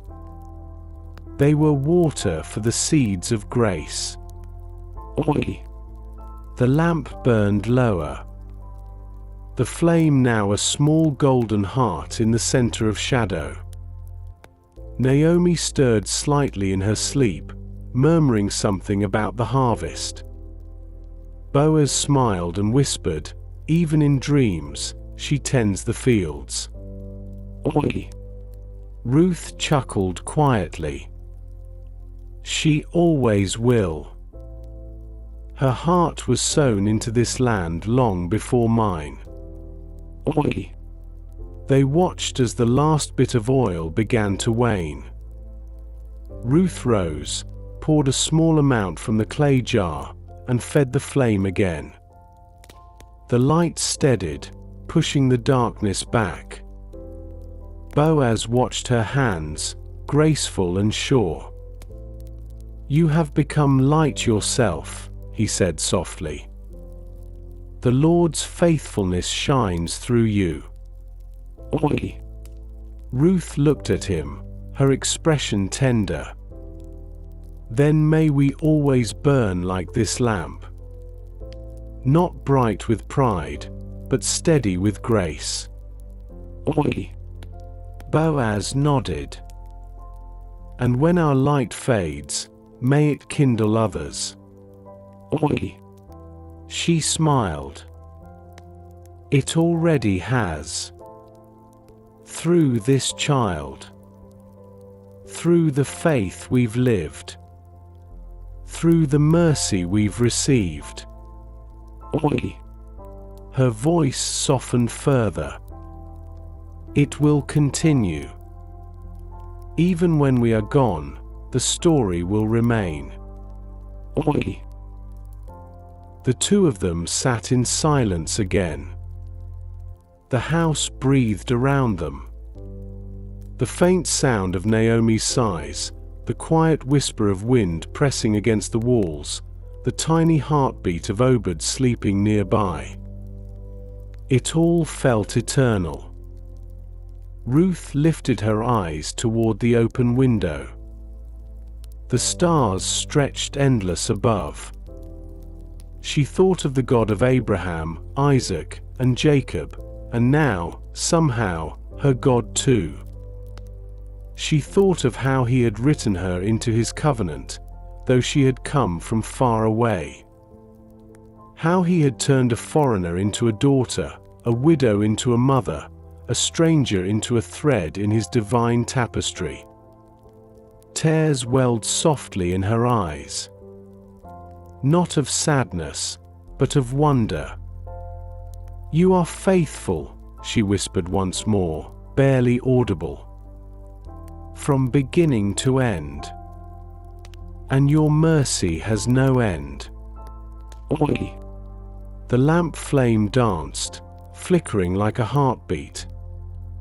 Boaz placed an arm around her, drawing her close. Together, they watched the light until it became one with the quiet. And as Ruth closed her eyes, peace wrapped itself around her like a shawl of heaven's own weaving. Outside, the stars burned bright over Bethlehem. And in that small home, in the heart of a woman who once walked through famine and found fullness, the legacy of faith continued to grow. Silent. Steady. Eternal. The dawn crept softly into Bethlehem, touching the rooftops with its pale gold light. The first birds had begun to sing, their voices threading through the quiet streets like small prayers. Inside the home, the air was warm with the scent of grain and olive oil. The remnants of night still lingered, the dim glow of a dying ember, the hush of a world not yet fully awake. Ruth stirred before anyone else. Her heart, as always, woke first. She moved quietly through the room, careful not to wake Naomi or Boaz. Obed slept near her side, his tiny chest rising and falling in steady rhythm. She knelt beside him for a moment, brushing a stray curl from his brow. "You are light, my son. Light born of love and redemption," she whispered. She wrapped her shawl and stepped outside. The world greeted her with calm, that sacred stillness that lives between night and morning. The hills glowed faintly, and a thin mist hovered above the fields. She walked a little way beyond the house, her bare feet cool against the earth. The barley swayed gently in the early breeze, shimmering with dew. Ruth reached out and let her fingers glide through the stalks. The feel of them, the whisper of their touch, reminded her of every mercy she had been given. She looked toward the horizon where the first hint of sun began to bloom. "You are faithful, Lord. Every morning you rise again. Every night you keep watch. You brought me here when I could not see the road. And you never left." Oi! Her words drifted like incense into the dawn. Behind her, she heard the soft creak of the door. Naomi appeared, leaning lightly against the frame, her shawl drawn close. "You're up early again," she said, her voice warm with affection. Ruth turned and smiled. "The mornings remind me to be grateful." Oi! Naomi nodded slowly. "Yes. Gratitude is what keeps the heart soft. I once thought I had nothing left to thank him for. But look at us now. Look what his mercy has built." Oi! She stepped closer, placing a hand on Ruth's arm. "When I first saw you walking beside me on the road from Moab, I thought you were only being kind. But now I see you were being led. God was weaving his promise through your steps."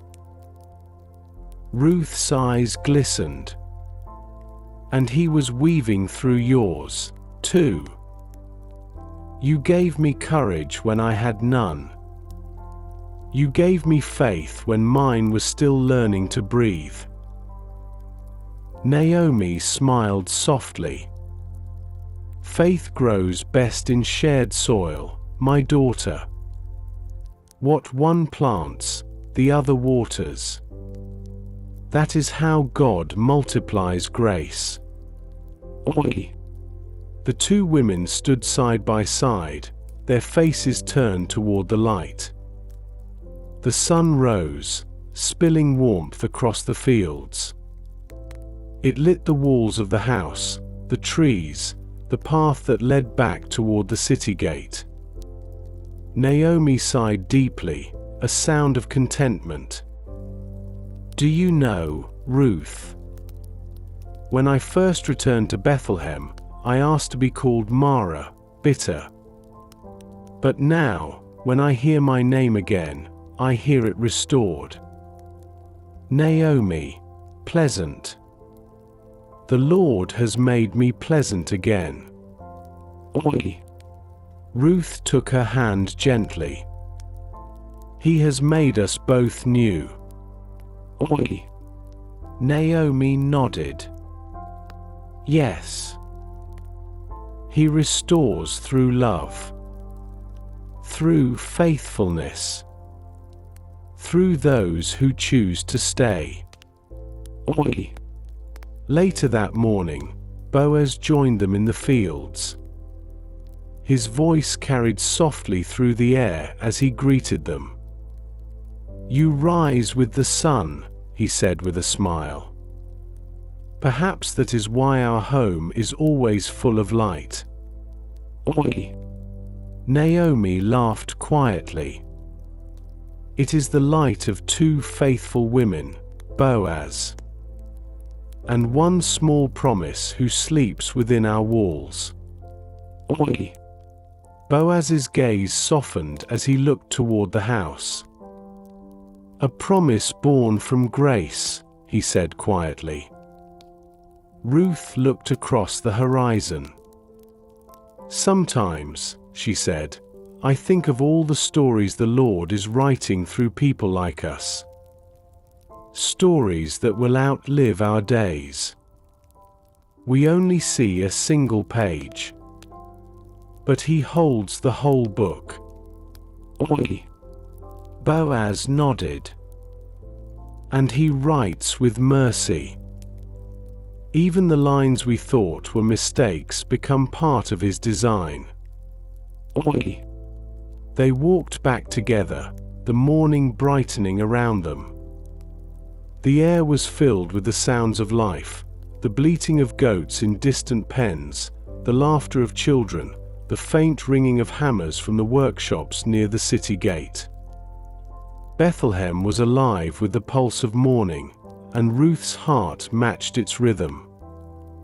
Every sound seemed holy. Every moment seemed touched by the breath of God. Inside the home, Obed had awakened. Naomi lifted him, her laughter spilling into the room. He smiles at everything, she said, her eyes glowing. He is joy made flesh. Oi. Boaz took the child into his arms, holding him high. Then may that joy grow into strength, he said softly. May it carry him through his days, and may his life remind others that redemption is real. Oi. Ruth stood close, her heart swelling at the sight. He already carries that reminder, she said quietly. His very breath is a testimony. Oi. Naomi nodded from her seat. And through him, our story will never fade. He will tell his children, and they will tell theirs. Until one day, someone far down this line will change the world. Oi. Boaz turned to her, his brow furrowed slightly. Do you really believe that?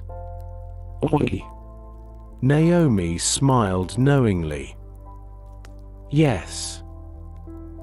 The Lord's redemption never stops with one generation.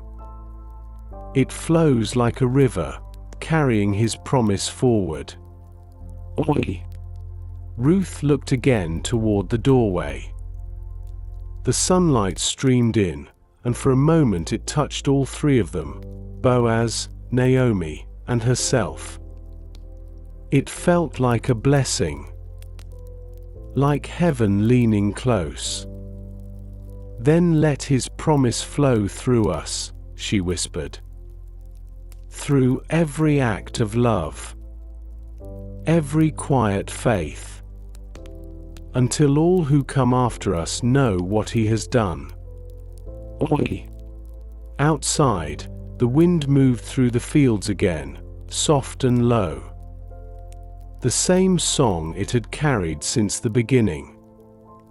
The song of faithfulness, of love that endures, of redemption that never ends.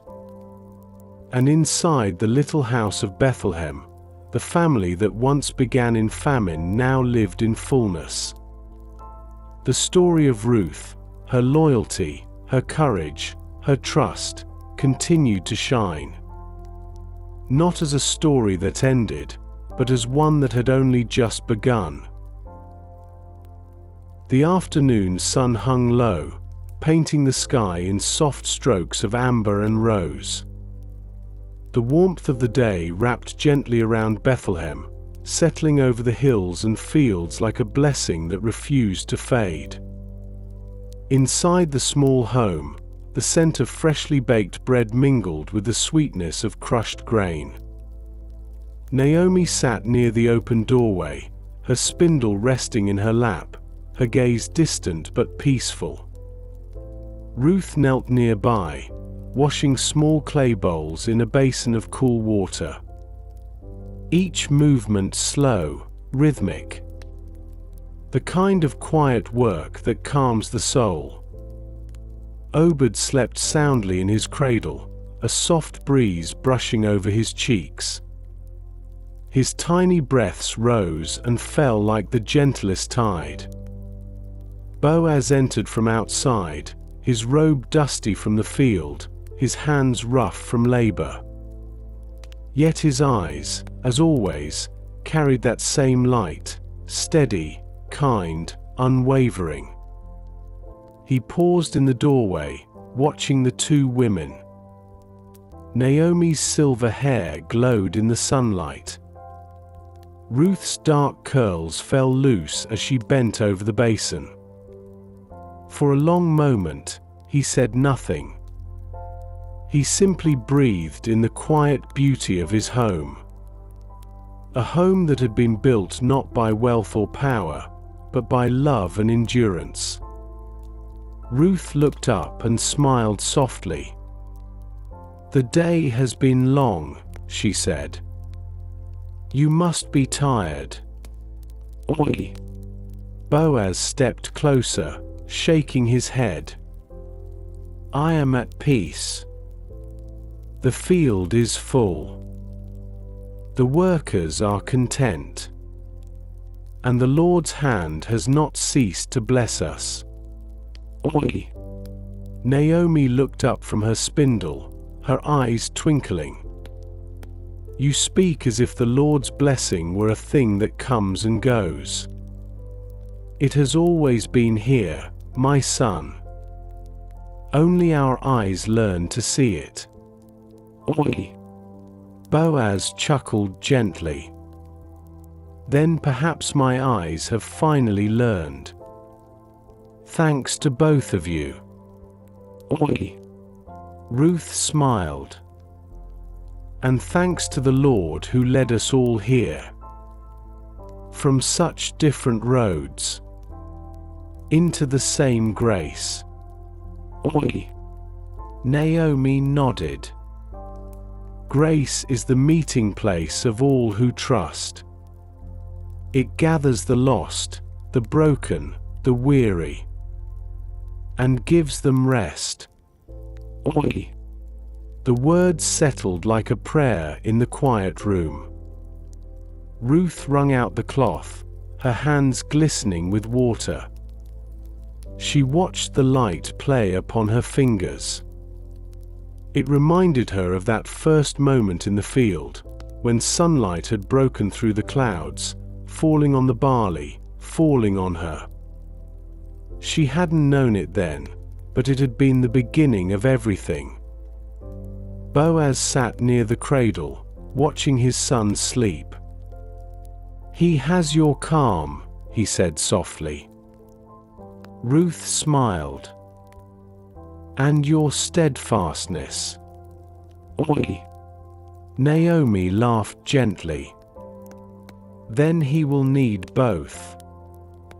The world requires courage and peace in equal measure." "Oi." As the afternoon light shifted, Ruth sat beside Boaz. "Do you ever wonder," she asked quietly, "what he will become? What part of God's story he will write?" "Oi." Boaz looked down at the child, his eyes tender. I don't need to know. I only pray that he will walk faithfully, that he will love God with all his heart and people with all his strength. Oi! Naomi's voice came soft but certain. He will do more than that. This child carries promise.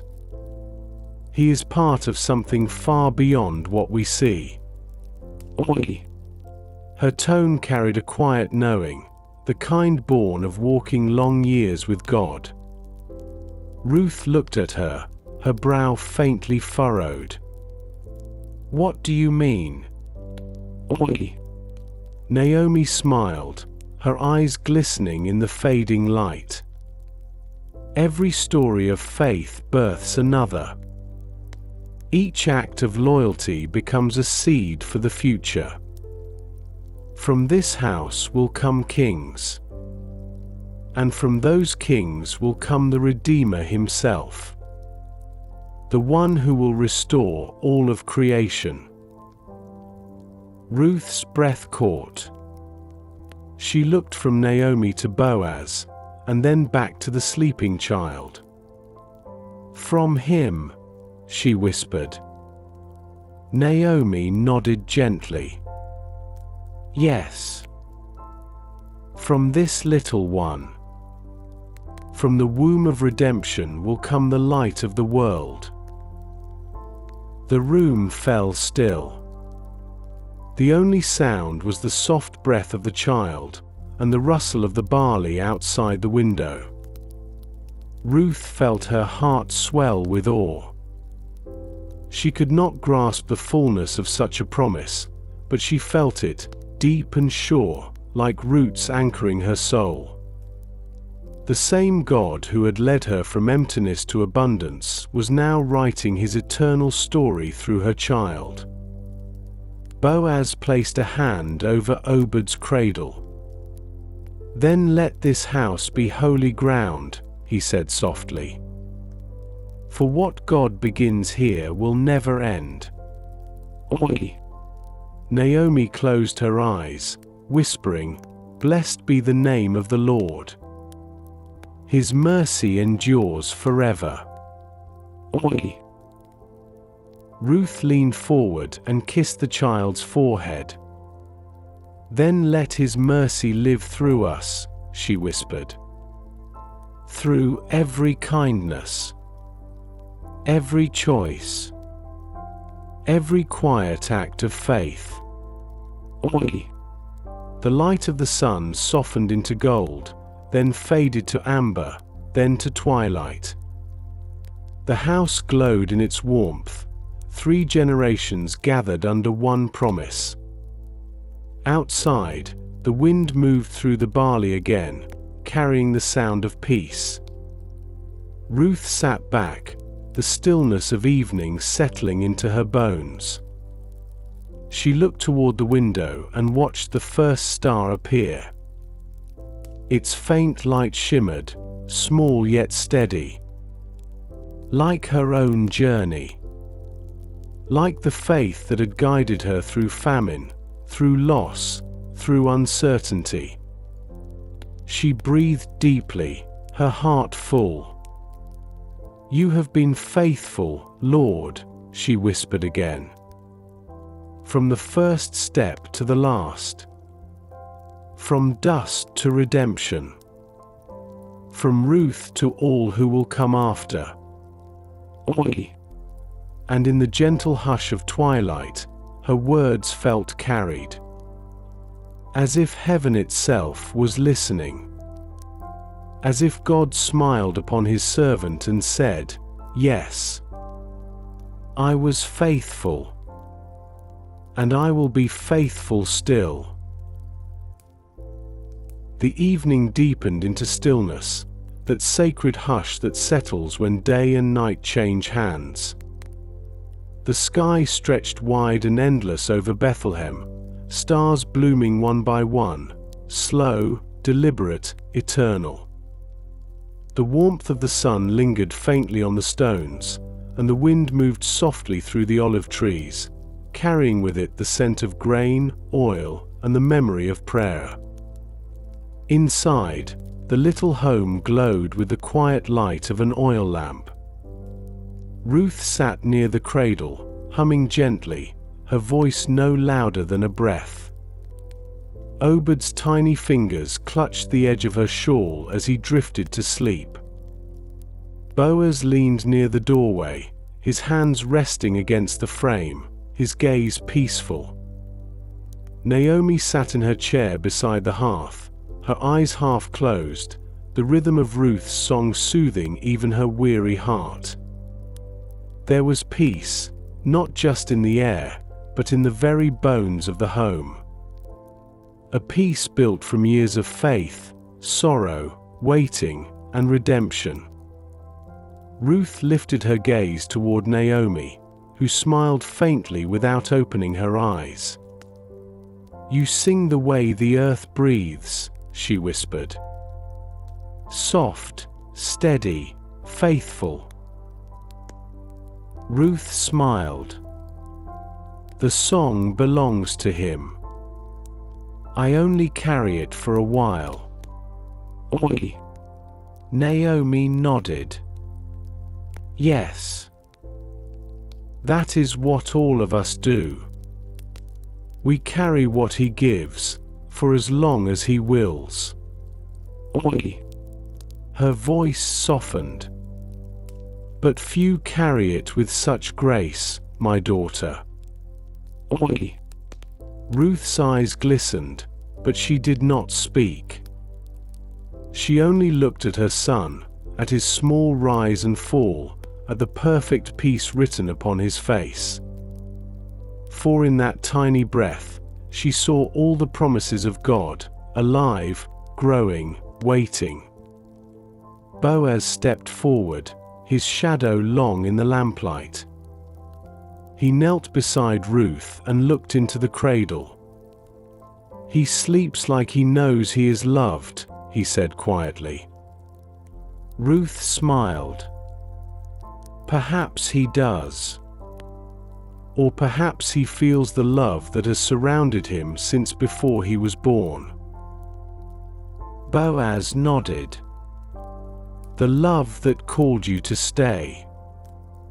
The love that carried you across the wilderness.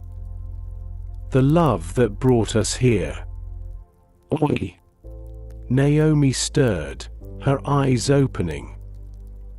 "Love is the hand of God at work. Quiet, patient, unstoppable. It builds what sorrow once tore apart. It binds hearts the world had broken." "Oi." Her words drifted like smoke, slow and lingering. The lamp flickered. Ruth leaned back, her thoughts drifting with the flame. "Sometimes," she said softly, "I wonder why he chose me. A foreigner. A widow. Someone who had nothing." "Oi." Boaz looked at her with gentle certainty.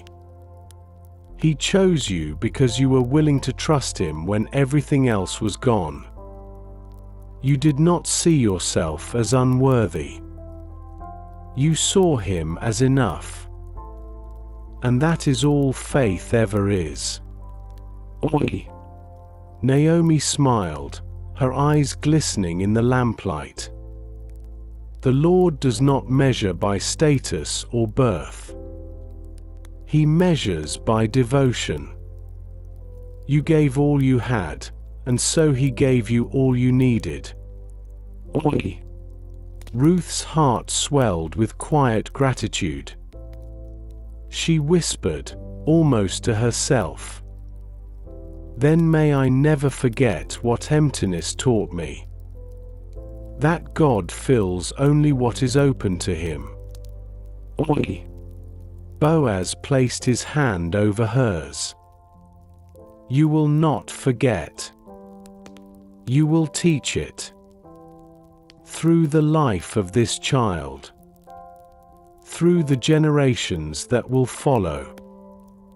Your story will not fade. It will become a lamp for others. Oi! Ruth's eyes lifted toward the window. The stars burned brighter now, vast and silent. Then may our story bring others to trust Him.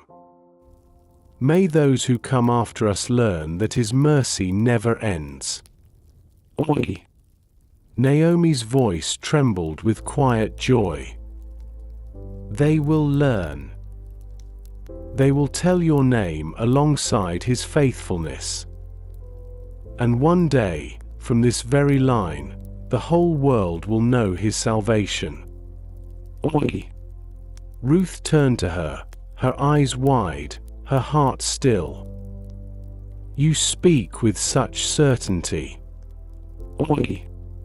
Naomi smiled faintly. When you have walked through loss and lived to see redemption, you begin to recognize how He works. Redemption never stops where it begins. It keeps reaching forward until it touches eternity. Oi! The room grew silent again. Only the gentle crackle of the fire and the sigh of the wind beyond the walls remained. Ruth rested her head against Boaz's shoulder. The warmth of his presence, the glow of the lamp, the soft breathing of the child, all of it wrapped her in peace. The kind of peace that no storm could steal. She whispered, her voice barely audible. You are faithful, Lord. Yesterday, today, and forever. Oi! Boaz's arm tightened around her, and Naomi closed her eyes again, whispering one last prayer into the quiet. May this house always remember your goodness. May your promise never depart from this family. Oi! The lamp burned low. The flame wavered, then steadied. And the night seemed to listen. To hold them in its stillness. To echo their gratitude back toward heaven. Outside, the field swayed gently under starlight. Each stalk of barley bowed and rose again, as though in worship. The same land that had once known famine now pulsed with life. With faith. With redemption. And within that humble home, the story of Ruth, the Moabite woman who followed faith into the unknown, continued to breathe. A story of love that stayed. Of grace that multiplied. Of a God who turned sorrow into salvation. The night passed quietly, and morning came with the gentlest touch of light. It poured through the open doorway in soft golden threads, falling upon the floor, upon Naomi's resting face, upon the cradle where Obed still slept. Ruth stirred, her eyes opening slowly to the new day. For a few moments, she remained still, just breathing, listening to the peace around her. There were no cries of hunger, no whispers of uncertainty. Only stillness. Only grace. Boaz was already outside, tending to the early work.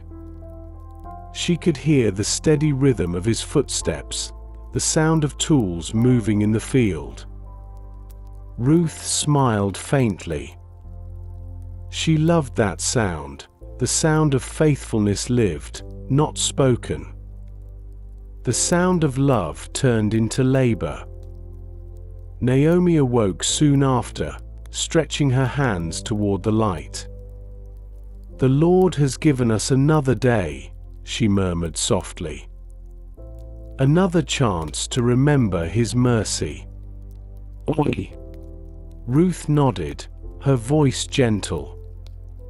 Every morning feels new, as if he keeps rewriting the world. Oi! Naomi chuckled quietly. He does, my daughter. He writes with light, and the night never wins. Oi! The two women worked together as the morning unfolded. Ruth prepared the bread, kneading the dough with slow, deliberate care. Naomi hummed as she ground the grain, her voice low and steady. Their motions, their rhythm, it was worship without words. Each act a prayer. Each sound a hymn of gratitude. After a while, Ruth carried the bread to the fire and sat down to wait for it to bake. The smell began to fill the air, warm, rich, comforting. Naomi looked over and smiled. Do you remember the days when we had nothing but a handful of grain? Oi! Ruth nodded, her eyes thoughtful. I remember every day. Every empty bowl. Every prayer whispered into hunger. I did not know it then, but even that hunger was holy. It was teaching me to depend on him. Oi! Naomi nodded. And look how he has filled you. Not only with food, but with faith. With love. With purpose. Oi! She looked toward the cradle and smiled. And through you, he has filled my arms again. I thought I would die empty. But the Lord has restored me. Oi! Ruth reached for Naomi's hand. He restores what the world believes is lost. He turns every ending into a beginning. Naomi's eyes shone with tears. Yes. And in the quiet of redemption, we see his face most clearly. Oi! Later that day, Ruth walked into the fields again. The wind moved gently through the barley, brushing her skirt as she walked. The sound of rustling stalks filled the air, the same song that had once comforted her in loneliness. Now it was a song of fullness, of answered prayers. She paused and closed her eyes, lifting her face to the sky. You were faithful when I was weary. You were near when I was far.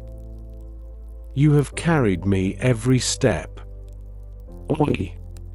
A few children ran past her, laughing as they chased one another through the rows. Their laughter echoed through the air, and Ruth smiled. Life continued. It always did. The world moved forward, and yet, in moments like this, she felt eternity close. As if time itself bowed before the presence of the one who made it. When she returned home, the table was set. Naomi sat with Obed in her arms, singing softly. Boaz looked up from his seat as Ruth entered, his eyes warm with quiet pride. You went to the fields again, he said gently. I could not stay away, Ruth replied. They remind me of where we began, of how far the Lord has carried us. Oi! Boaz smiled. Then may we never forget those beginnings. For it is there that we first learned who he is. Oi! They ate together, breaking bread and sharing laughter.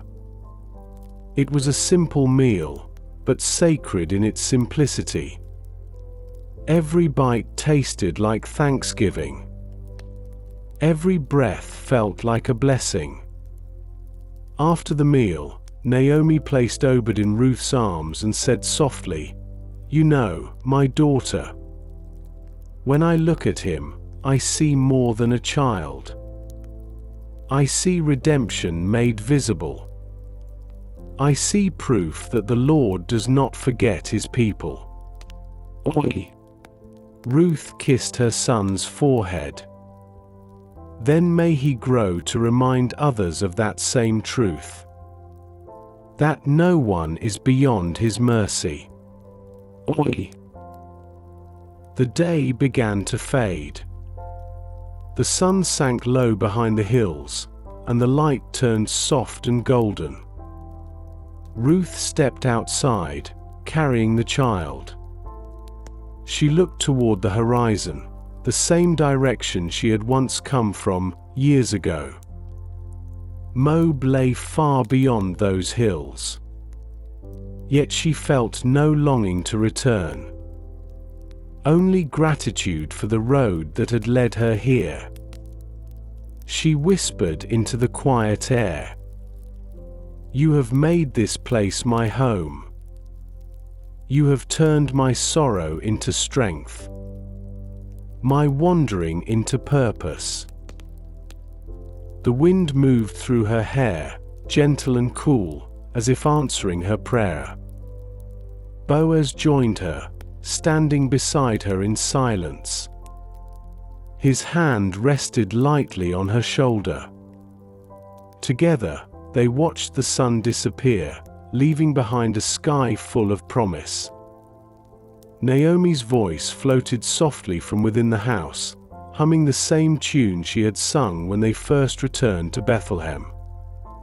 A song that had once been a lament, now reborn as praise. Ruth leaned her head against Boaz's shoulder. "Do you ever wonder," she asked quietly, "if God looks at us the way we look at the stars? Seeing all that is small, yet loving it as if it were vast?" "Oi!" Boaz smiled. "Yes. And perhaps that is why he writes his greatest stories through humble hearts." Oi! The wind grew still. The last light of day flickered and faded. And the three of them, Ruth, Boaz, and Naomi, sat beneath the slow turning of the heavens. Their story complete, yet never ending.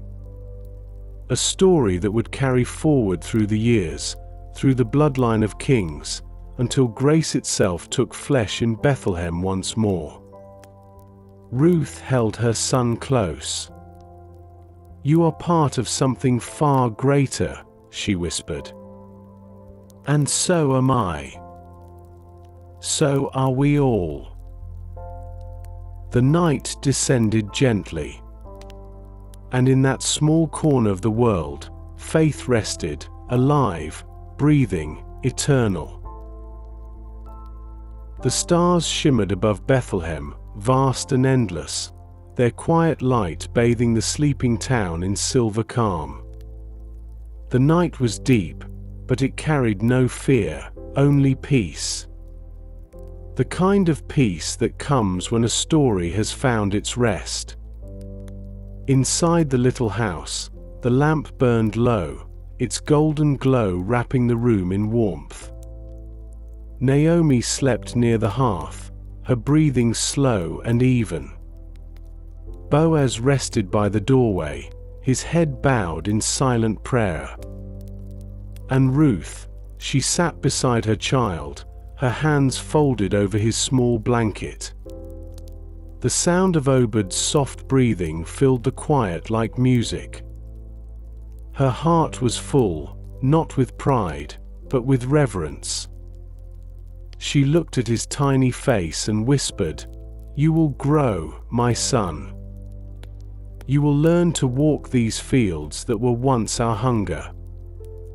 You will hear the stories of the God who brought us home. And one day, you will tell them to your children. You will tell them of a love that never let us go. Oi! The lamp flickered as she spoke. The flame wavered, caught the air, then steadied again. It reminded Ruth of her own journey. How her faith had trembled in the beginning. How often she had felt small, uncertain, unseen. But the Lord had steadied her, the same way the flame now held steady in the dark. He had breathed life where there was emptiness. He had taken her loss and turned it into light. Boaz opened his eyes and looked at her from where he sat. His voice was soft. You are thinking again. Oi! Ruth smiled faintly. Yes. About the road. About all that it took to reach this moment. Oi! Boaz nodded slowly. Then remember this, every step you took was seen. Every tear counted. Every prayer heard. Oi! She turned toward him, her eyes glimmering in the low light. I did not know it then. I only knew the ache. The silence. But even the silence was his voice, wasn't it? Oi! Boaz smiled gently. Yes. Sometimes his answers are not in words. Sometimes they are in the way he leads. In the doors he opens. In the hearts he mends. Oi! Ruth's gaze returned to the child. Then his silence was a promise waiting to speak. Oi! Boaz's eyes softened. And now, through you, that promise speaks loudly. Through this son, through this home, through the generations that will follow. Oi! Naomi stirred at the sound of their voices. Her eyes opened slowly, soft with sleep. What are you two whispering about? She murmured, her voice warm with amusement. Boaz chuckled quietly. We are counting blessings. And we keep running out of numbers. Oi! Naomi laughed, the sound like wind through grain. Then you must start over. For gratitude never ends. Oi! She sat up slowly, her eyes landing on the child. Look at him. The Lord has done more than I could have ever imagined. I thought my story was over, but he wrote a new one. And through it, he has written his name again in my heart. Oi! Ruth smiled through the shimmer of tears. He does that, doesn't he? He writes his name where sorrow used to live. Oi! Naomi nodded. Yes. And he makes it beautiful. Oi!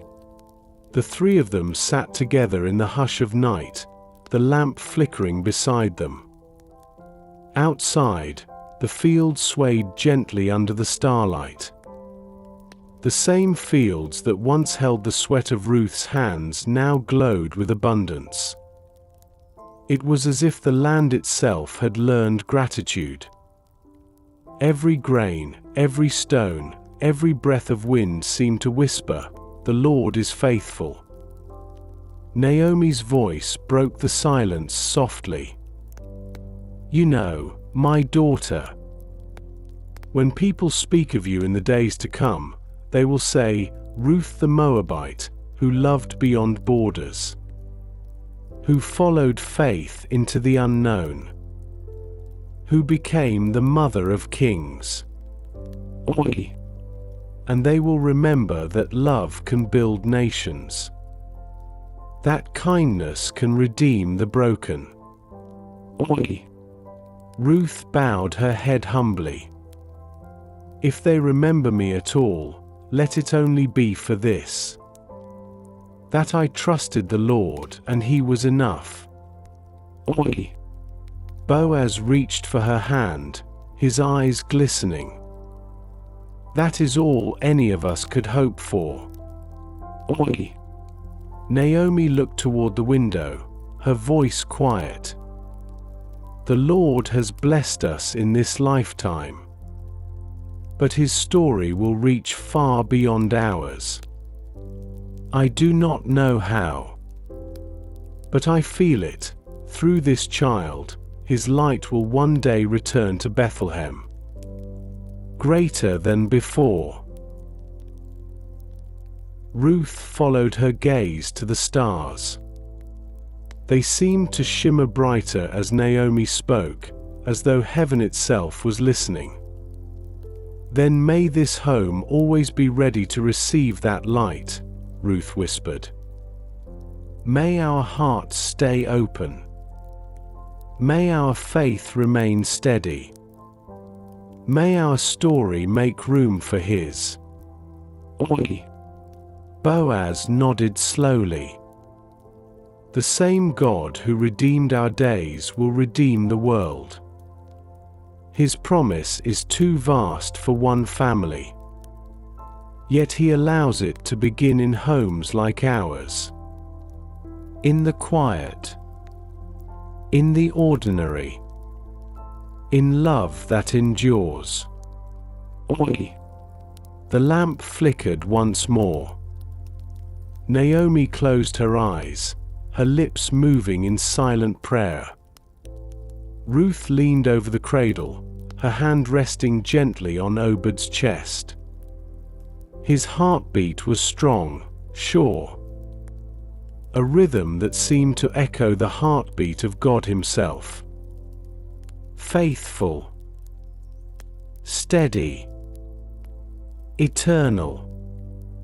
Outside, the wind carried a soft sound through the fields, the whisper of leaves, the hum of distant life, the sigh of peace. It moved through the open door and filled the room like breath. A breath that had carried Ruth from Moab to Bethlehem, from famine to fullness, from despair to hope. And as Ruth closed her eyes, a calm smile graced her face. You were with me all along, she whispered. In every shadow, in every dawn, you were there. Oi! The stars above seemed to pulse in quiet agreement. The same stars that would one day shine over another child in Bethlehem. Born of the same line. Born to redeem not one house, but the whole earth. And so the night held its peace. The story of Ruth, her loyalty, her love, her faith, resting like a soft light across generations. A promise fulfilled. A seed of redemption still growing. A whisper of eternity carried on the wind. The morning came quietly, like a sigh from heaven. The hills surrounding Bethlehem glowed beneath a soft veil of mist, and the air was cool, carrying the scent of earth and grain. Inside the small home, the world was just beginning to stir. A pot simmered slowly near the hearth. Naomi hummed as she worked, her voice low and tender, blending with the crackle of the fire. Ruth sat near the cradle, her hands gently rocking it as Obed gurgled and reached for the strands of her hair. Boaz's voice could be heard outside, speaking with one of the field hands, steady, kind, full of quiet command. It was a morning like many before, yet it carried a stillness deeper than usual. the kind of stillness that comes when joy has matured into peace. Ruth looked toward Naomi, watching how her movements had slowed over time. The woman who had once returned from Moab bitter and weary now radiated gentleness. Every gesture she made felt like worship. Even her silence seemed to carry gratitude. Naomi looked up from her work and caught Ruth watching. She smiled knowingly. "You're quiet this morning, my daughter." "Oi." Ruth nodded, her eyes soft. "I was thinking how different this home feels now. How different we all are." "Oi." Naomi chuckled. "Yes. Grief carves deep hollows, but the Lord fills them with light when we least expect it." "Oi." She walked over and sat beside Ruth. Together they watched the child, small and radiant with new life. "Do you see how he looks at the light?" Naomi whispered. "He reaches for it, even when he cannot hold it. That is faith, Ruth. Reaching for what we cannot yet grasp." "Oi." Ruth smiled faintly. "Then perhaps that's what I've been doing all along." "Oi." Naomi touched her hand gently. "Yes, my daughter. You reached through sorrow and found grace." "Oi." Boaz entered just then, his presence bringing with it the scent of open air and barley. He set down his tools by the door and looked at them both with warmth. "It's a good morning," he said softly. "The fields are strong. The workers rejoice. And every day, the land seems to remember his kindness." "Oi." Naomi nodded. "As we all should." "Oi." He knelt by the cradle, brushing a hand over Obed's tiny curls. "You will grow, little one," he murmured. "You will walk the same earth your mother once gleaned. But you will walk it in abundance. You will carry the story of how faith changes everything." "Oi." Ruth watched, her eyes glistening. "And he will carry your strength, Boaz. Your patience. Your faithfulness." "Oi." Boaz shook his head gently. "He will carry what the Lord gives him. That is enough." "Oi." Naomi smiled at the sight of them. "This home is living proof that the Lord redeems. That no one is forgotten. That love sown in sorrow blooms in joy." "Oi." Ruth nodded slowly. "I used to think redemption meant getting back what was lost. But now I see. It means finding something greater than I ever dreamed." "Oi." Boaz turned to her, his expression full of peace. "Yes. It means seeing God's hand not just in the outcome, but in the journey itself." "Oi." The three of them sat quietly for a moment, the fire whispering beside them. Ruth looked toward the window, where sunlight spilled onto the floor in gold lines. She traced one with her eyes and thought of the road from Moab, long, dusty, uncertain. She remembered the ache of leaving, the fear of what waited ahead. Yet even in that darkness, there had been this same light. She hadn't known it then, but God had been walking beside her every step. Naomi spoke again, her voice low, reflective. "You know, my daughter, when I first saw you in Moab, I thought your kindness was only pity. But now I see it was something far deeper. It was calling. The Lord was calling you, even then. Through loyalty. Through love." Oi! Ruth reached for her hand, squeezing it gently. "And he called you too, through loss. Through the emptiness that led you home." Naomi's eyes filled with tears.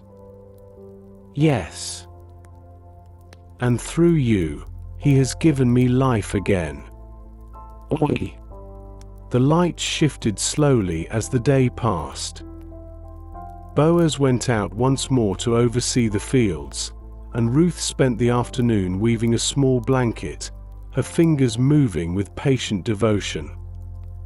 Naomi rocked Obed as she sang a song of old, a melody of faith carried down through generations. It spoke of covenant, of mercy, of a God who remembers. As evening drew near, Ruth stepped outside. The wind moved softly through the barley, golden in the setting sun. She walked a few steps beyond the threshold, her shawl fluttering in the breeze. The hills rolled out before her, glowing like embers fading to dusk. Every color of the earth seemed alive. She lifted her face toward the wind and whispered, "You have been faithful. You turned famine into fullness. You turned a stranger into a daughter. You turned despair into praise." Oi! Boaz came up behind her, silent at first. Then he said softly, "He turned our story into a light for others to follow." Oi! Ruth smiled. "Then let it shine long after we are gone." Oi! Boaz nodded. "It will. Through this child. Through every act of love that came before him." Oi! They stood together, watching as the sun dipped below the horizon. The first stars began to appear, faint at first, then growing brighter. Ruth felt Naomi's presence behind them, her voice quiet but firm. "The Lord has remembered his people, and he will remember them again." Oi!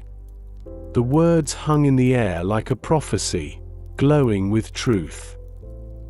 Ruth looked toward her son, then toward the land that had become her home. "Then may we always remember him, too. In the peace, in the waiting, in the joy." Oi! The night deepened. The first lamps in Bethlehem began to flicker to life. And in one small home, 3 generations sat together, the redeemed, the faithful, and the promise yet to come. Their laughter mingled with the hum of evening, the sound of grace lingering in the air. And above them, the same stars that once guided Abraham. The same sky that would one day watch a child born from this very line. Glowed silently, bearing witness to a love that never ends. The night was calm over Bethlehem. The kind of calm that feels like a held breath. The air was cool, clear, touched by the faint sweetness of harvest drifting from the distant fields. The stars shone high above, countless and steady, keeping watch over a story that had been fulfilled. Inside the small home, a lamp burned low, its flame soft and unwavering, like faith itself. Ruth sat by the cradle one last time that night. The house was still. Boaz slept nearby, his hand resting loosely across his chest, his breathing deep and peaceful. Naomi rested in her corner, her shawl pulled close, the faintest smile upon her face. And Obed, small, perfect, full of promise, slept soundly, wrapped in a woven blanket that Ruth had made with her own hands. His tiny chest rose and fell, steady as the rhythm of grace. Ruth leaned closer, brushing her fingers through his soft hair. Her eyes glistened in the lamplight. "My son, you came as light into darkness, as joy after sorrow. You are proof that the Lord restores what is broken and fills what is empty. Your life is a story of mercy written upon mine." She paused, listening to the quiet. The stillness felt alive, like the presence of God Himself lingering within the walls. She whispered again, "I do not know what your days will bring, but I know who holds them. The same God who carried your mother through famine and fear will walk beside you. The same hands that led us here will guide you still." The lamp flickered softly. Ruth watched its golden flame and thought of her journey, the dusty road from Moab, Naomi's trembling voice, her own vow spoken in faith that day so long ago. "Where you go, I will go. Your people will be my people, and your God, my God." Those words had been her beginning, and now they had become her legacy. Boaz stirred slightly, opening his eyes. His voice came low, drowsy yet filled with warmth. "You are still awake." Ruth smiled faintly. "The night feels too sacred to sleep through." "Oi!" Boaz turned his head toward her, the light catching in his eyes. "Then speak what rests on your heart." "Oi!" Ruth looked toward the window where starlight spilled across the floor. "I was thinking," she whispered, "how strange it is. How the Lord takes what seems small, a step, a choice, a single word, and makes it part of something eternal. I was only trying to stay faithful. And yet, He has written our names into His promise." Boaz nodded slowly. "That is how He works. He builds kingdoms from kindness. He weaves redemption through ordinary days. And He begins miracles in the quiet of obedient hearts." "Oi!"